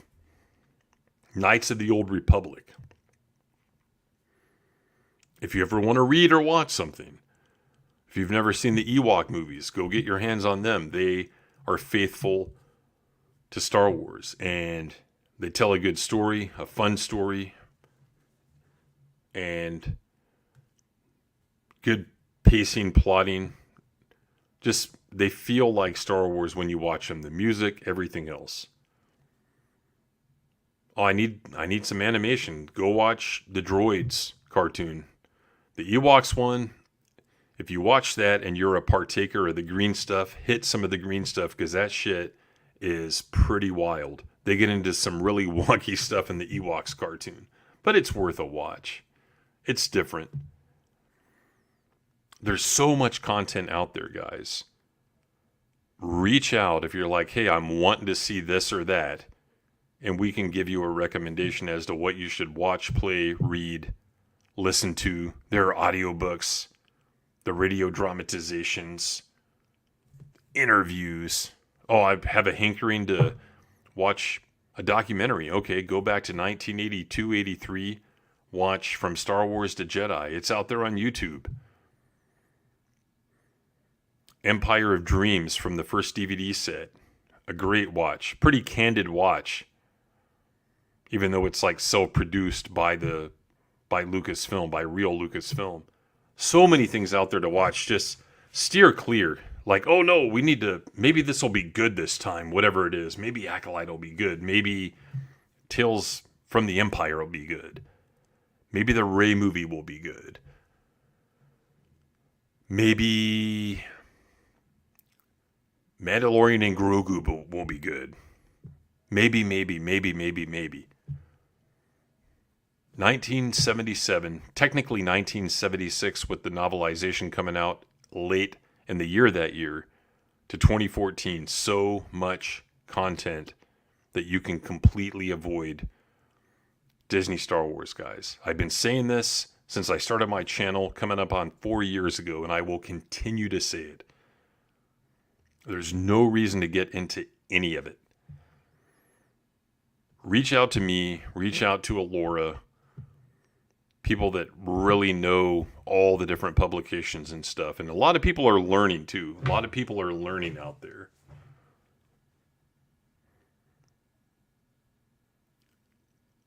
Those are my recommendations. That's my advice. And try, when you interact with people in real life, try to be as diplomatic as you can. we kind of take it to the extreme on our channels, but in real life, if you meet somebody saying, oh yeah, you know, like, I thought Last Jedi was good because, hey, it was something different. Explain to them very nicely, like, hey, what did you think of this part, though? Didn't that, like, not make sense? I've done that. I've taken that approach, and people are like, wow, I guess you're right. And then sometimes, a couple of months later, they'll come back to me and say, yeah, I think you're right. I really don't like that stuff. Other people, though, are just going to be the normie, small-minded people that just think it really is space wizards and laser swords. And those people are a lost cause. But try to be diplomatic. On our channels, again, we like to have fun and take it to the extreme, but when you're talking to someone in person, find a way to push them in the right direction and point out the stuff that doesn't make sense. Are there any questions? Because that's pretty much all I've got tonight. Thank you for letting me come on early, Darth Melvin. Chat, hit me with any questions you have. Again, fan since as long as I can remember. My parents took me to one of the re-releases in 1979. Must have been 3.5 years old. And ever since then, been a fanatic. A lot of the stuff I have in this studio is from as far back as 1979. Figures. I got a watch from, I don't know, my 5th birthday I got like at Chuck E. Cheese. Just so many things. And I like a lot of franchises, but at the end of the day, from family and friends, I'm always known as like the Star Wars guy. So you want to know anything about it, whether it's lore or real life history or George, just hit me up. Love to talk about it. If I ever have time and you want me to be on your channel, then, you know, reach out and say, hey, here's a date I'd like to do it, and I'll make my best effort to do it. What is my favorite Star Wars movie? Empire Strikes Back. I know that's kind of the cliched pick, but it's true. I love that movie. I think it's great. Second would be A New Hope. And then third, Return of the Jedi. Favorite NJO book? Definitely going to be the Aaron Alston duology. Because he made Wedge like a focus in those 2 books. Rebel Dream and Rebel Stand. The first one I like the most of the 2, but that duology is my favorite from NJO. Let's see. What's a good book to start on? It's interesting that you should ask that, Danger Zone, because over 3 years ago, early 2021, I came out with my reading order for the Expanded Universe video. Started with that, and I said, okay, I'll do a prequel era one. I did that maybe a year later. Then the eventual plan would be to do a comic read, and then kind of like make a mega list of here's the order to read the entire universe. But if I had to make a recommendation, there's only one place to start. And a lot of you know what it is. Heir to the Empire. You got to start there. Plus, the way that the books were released, they weren't released in chronological order, right? Like Truce at Bakura, which happens pretty much during Return of the Jedi at the very end. It was released a couple of years after Heir to the Empire trilogy, which takes place 5 years after Return of the Jedi. So reading them in a certain order, certain things hadn't been developed with the characters yet. So that video will tell you, hey, this is the way I would read it based on continuity, what you knew at the time based on release dates, and then quality. If something sucks, read it at the very end. There's no sense in reading it just because it takes place in the timeline. But start with Heir to the Empire. Some people say it's overrated, but I think it's brilliant writing, both from a plotting standpoint and a character standpoint as well. Have I read Darth Plagueis? Yeah, read it a long time ago. I thought it was fine. I just don't like the fact that it legitimizes Clone Wars because It has Maul like on Dathomir. They could have just completely ignored that and found a way to skirt around it. It almost feels like they went out of their way to legitimize Clone Wars.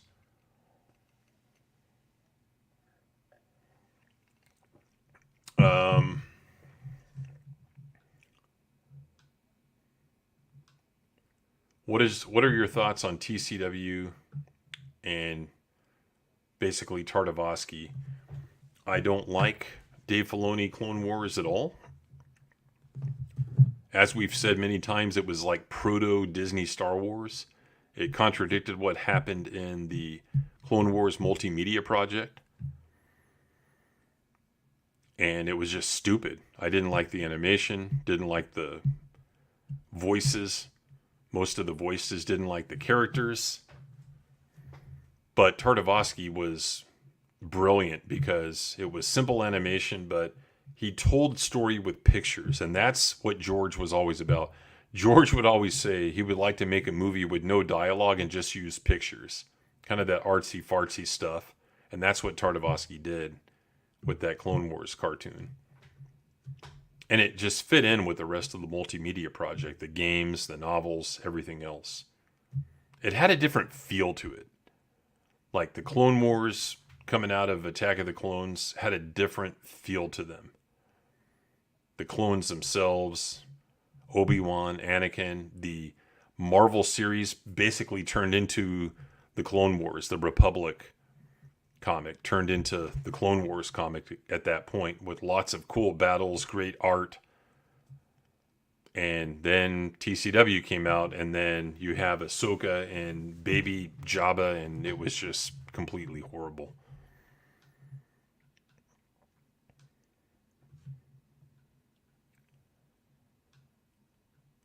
All right, I'm scrolling down here.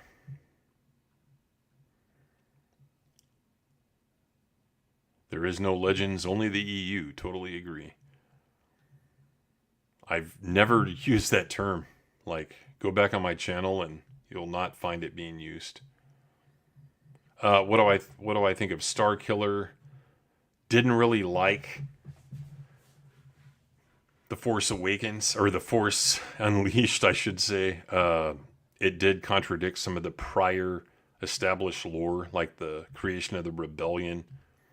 There was no Star Killer involved in that. It was Leia and Bail Organa and Garm Bel Iblis that got together and created the rebellion. So it was kind of weird. And then, it's his family crest that's the symbol of the rebellion. Nah. Didn't really like it. Baby Jabba is dumb. Have the Hutt species always been hermaphrodites? No, yeah, they have been, because they kind of play on that in the Han Solo trilogy by Anne Crispin. Because there's a lot of Hutt activity going on in that trilogy. And the Galaxy Guide 4 by Troy Denning, years before he became a novelist for Star Wars, he was writing the reference books. That's where it's kind of first revealed. Jedi Academy trilogy. I like the story. I like where they kind of went with Luke and the universe, but I think the writing itself, the execution is not good. It's just Kevin J. Anderson. I don't know if it was him or the editor, but really odd pacing, because you'll end a chapter with a scene. You'll go to the next chapter and it's the same scene. It's like, and then you don't hear from certain characters for a long time, and then suddenly they're back in the next scene. I just don't think it was good structure or pacing in that trilogy, but like the story. I like Kip Duran. I like the idea of the Maw cluster, the Maw installation. It makes sense that they didn't know that the Empire was destroyed because they were a secret facility, all that stuff. So it's worth reading. In fact, I think it's like second or third in my reading order for the post-ROTJ publications.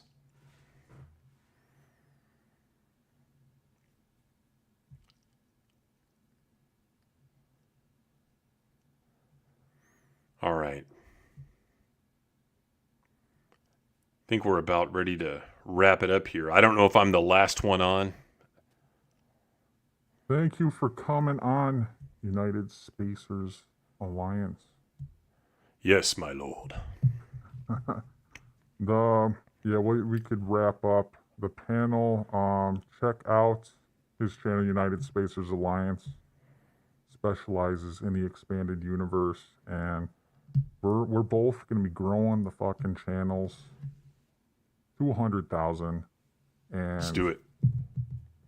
You know, we're gonna push real Star Wars because that's why we're here, celebrating real Star Wars.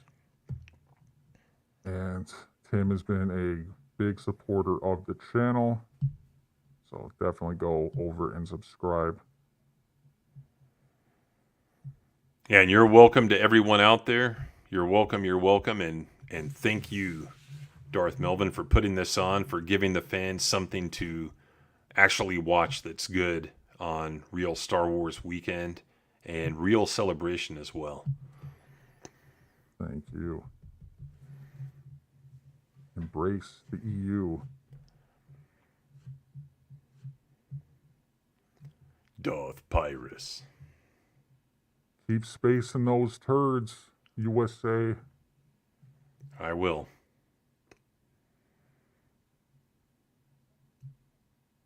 So do you have, is anything more for celebration? We're going until Star Wars is avenged, basically. Yeah. You know, I might extend it another week. Let's do it. Space them. We're going to. We're going to burn them and space them. For sure. So thanks again for coming on, Tim. Yep. And we will definitely see you again on the channel. Maybe the next community stream. Maybe I'll open up the link tomorrow. I don't know. We'll see what's going on. But definitely check out his weekly stream, the spacing on Friday nights.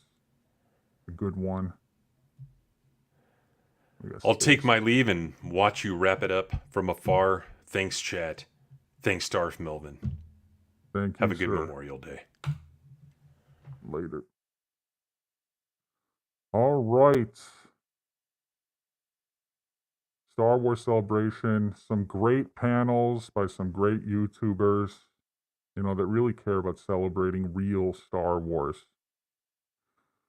So overall, I'd say this celebration has been a success. We still have one more day left. And tomorrow, we're bringing on the Star Wars Marvel purist. And he's going to be talking about some shit. Going to be going in. And so be prepared for that. And then we'll see after that. We might have something else planned. Josh from Den of Shills canceled. And I was thinking, like, all right, the backup plan is we're going to do the fake wife panel. I don't know how that really fits in the Star Wars Celebration, but, you know, like, my specialty is ripping on the shills. And there's shills with fake wives. And there's a little bit of lore behind that.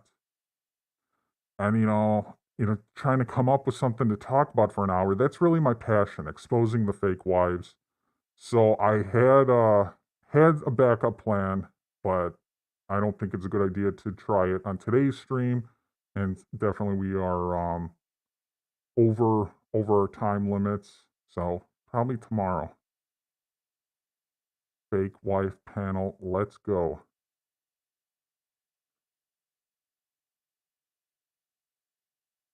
We will make it. Thanks again for coming on. Definitely Grizzy, United Spacers Alliance, they made this stream today.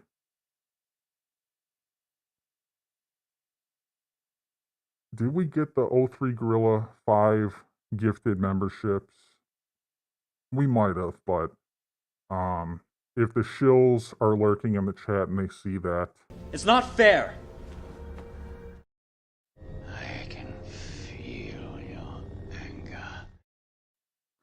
and Grizzy just dropped the tweet about the shill watch-alongs, me joining him, and the haters are like, Haters gonna hate.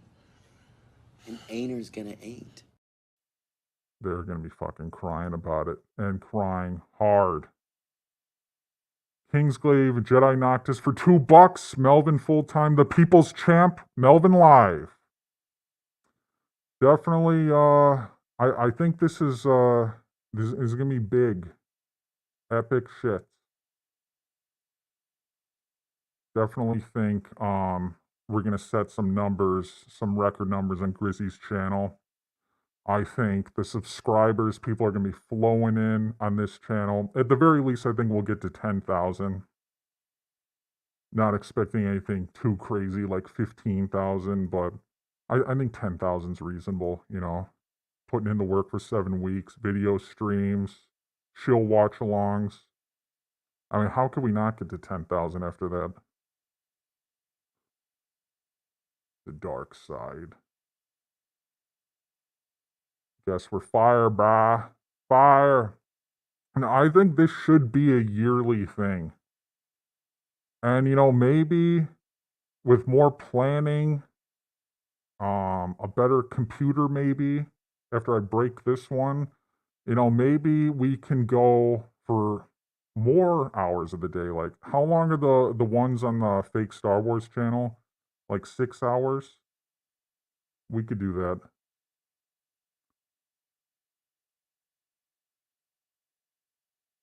Going to be unreal. I do think, you know, I don't know if right now, but I do think I'm on the way to there. I think I should have more than I do. I think everyone I stream with, hang around with, and the Gatekeepers Alliance, the unofficial name, I think they all should be 100,000. You know, like, you get these fucking reacting channels, these shills, they get all these subscribers, they don't deserve it. Fucking fake fans. First celebration, Melvin History was a success. Definitely, I think we got to do it next year. The real celebration. But I love how we're doing it this year. And it's going to forever be in the YouTube search. 2024 Star Wars Celebration. You're going to have shills who are looking it up and being like, oh my God, what's this? There's no official 2024 event.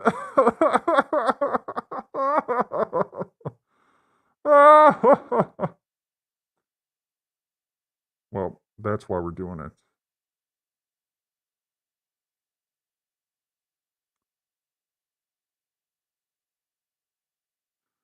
Do real Star Wars Celebration every year, please. Now, I think we got to. I think we have to. You know, yesterday was, you know, I did a panel, and then we had the community stream, and then here we had two. This is more traditional, like with the panels, where it's not just me doing it. You know, Grizzy, United Spacers Alliance, and I think it worked. It worked well. You know, imagine if we go maybe twice as long, have more panels. I think it'd be fucking fire, brah.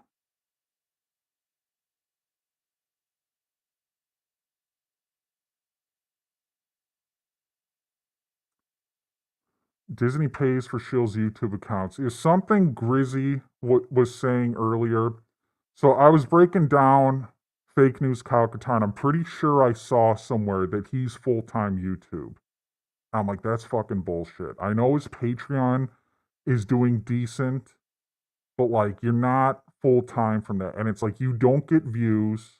Some videos pop where you react to shit, like Ahsoka. But it's like, you're not full-time. Like, get the fuck out of here. And so Grizzy suggested, like, they're probably paying this guy. They're probably giving this guy cash. And it's like, how else can he move into a new house? Be full-time YouTuber. He's got a second channel where he reacts, but it's the same shit. He doesn't get views. It could be. I mean, like, for someone like Fake News Kyle Katarn, what's like the bare minimum in this economy that you could be full-time YouTuber? Like 30,000 a year? I don't I mean, you'd be really roughing it, but maybe that's possible. But he doesn't seem like he's roughing it. Getting that house and everything, like, I don't know, like, it doesn't add up. They're probably giving him money to be a fucking cuck. And that's an argument against him actually getting checks from them, because these shills will shill for a gift basket. They will dedicate their life just to get that gift basket.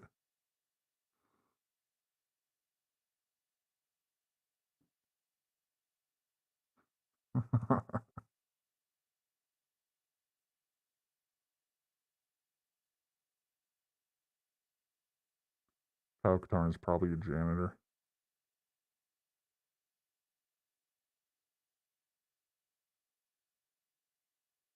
Kyle Katarn is a fake YouTuber that has shilled his way to the top. And I don't think it's because Disney recognized him. I think they go to the Sexplains. They say, all right, Sexplains, who do you like? And Fake News Kyle Katarn is high on their list. And why? Because he simps for Molly Damon. And another shill we're familiar with, who won Shill of the Year last year, high on Molly Damon's list. So, like, and then Jacob, I just don't think some of these shills that we cover are far away from getting invitations. Because the bar's not set very high. Like, they let Fake News Kyle Katarn go to Lucasfilm and grope Dave Filoni.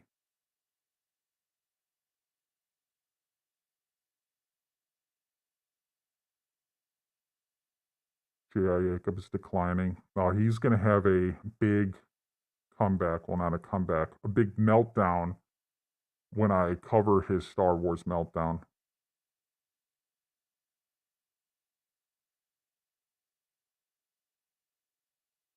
And this is going to be after the Wokalite. So we might get a major surge of new nights with the Wokalite. And then we're going to cover Jacob. And he's really going to get exposed. Let's get Jacob Suggs to quit. He's thinking about it. I'm telling you, if it wasn't for Mahler, and it's not his fault, and got him over that 1,000, he probably would really consider quitting. I'm telling you from experience, it's a bitch to get to 1,000. Once you get there, you really made it. Like, not necessarily, but it's a milestone. It's an accomplishment. And so getting there, it gives him confidence. That's why I don't think he's going to quit so easily. But if he's lurking around 400, 500 subscribers and the channel's just not growing, that takes you into deep waters, and then the quitters will quit. But unfortunately, he got a break and didn't have to go through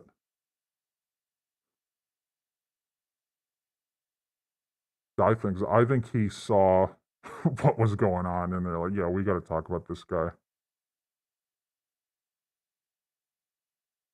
Which is, I don't know, is what it is.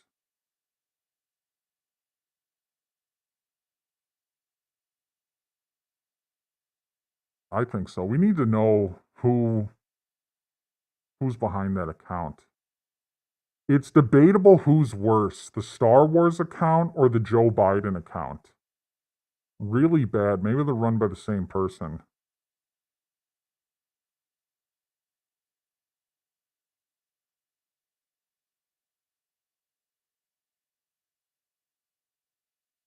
He'll get exposed. I think he's a small channel. Everyone's going to get exposed, but I say that, but it's a very long line you got to get in. And it's like, you might get in the line and I might just forget about you completely. It just depends how long I keep doing this channel. I do it for another 10 years. I mean, are you going to be making content for another 10 years? Some people might just fade away and fade out of the line.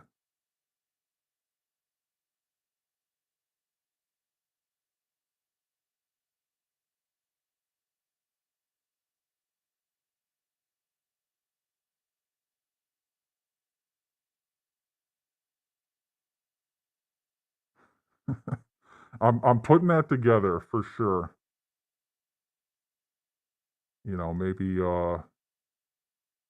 Maybe make some charts, a pie chart. What percentage of the shills are vloggers or podcasts, YouTubers?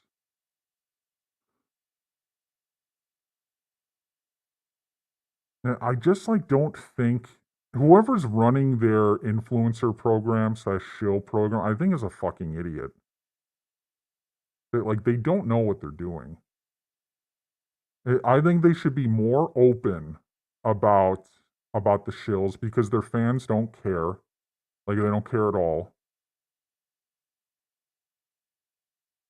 And they shouldn't be wasting their time with these podcasts that no one watches.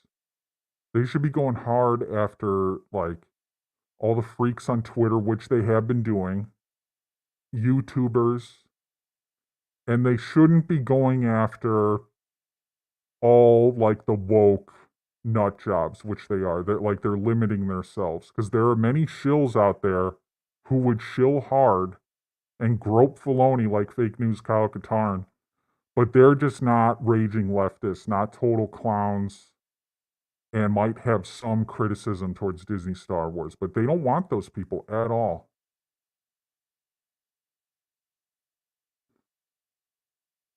Big plans for J.I. Acup and his kind coming soon. They don't know what is coming. He's gonna get exposed badly, and it's I hate teasing that 2 months away, but it is what it is. We got to focus on the woke light and not some shit ass light speed channel that goes live and calls the streams live speed.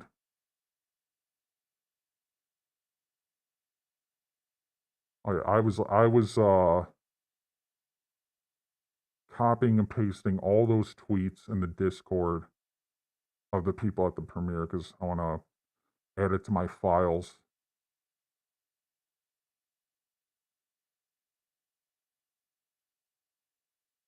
Sometimes it's good to have it on paper and to analyze the information and be what are they plotting here? What's going on? How can we stop it?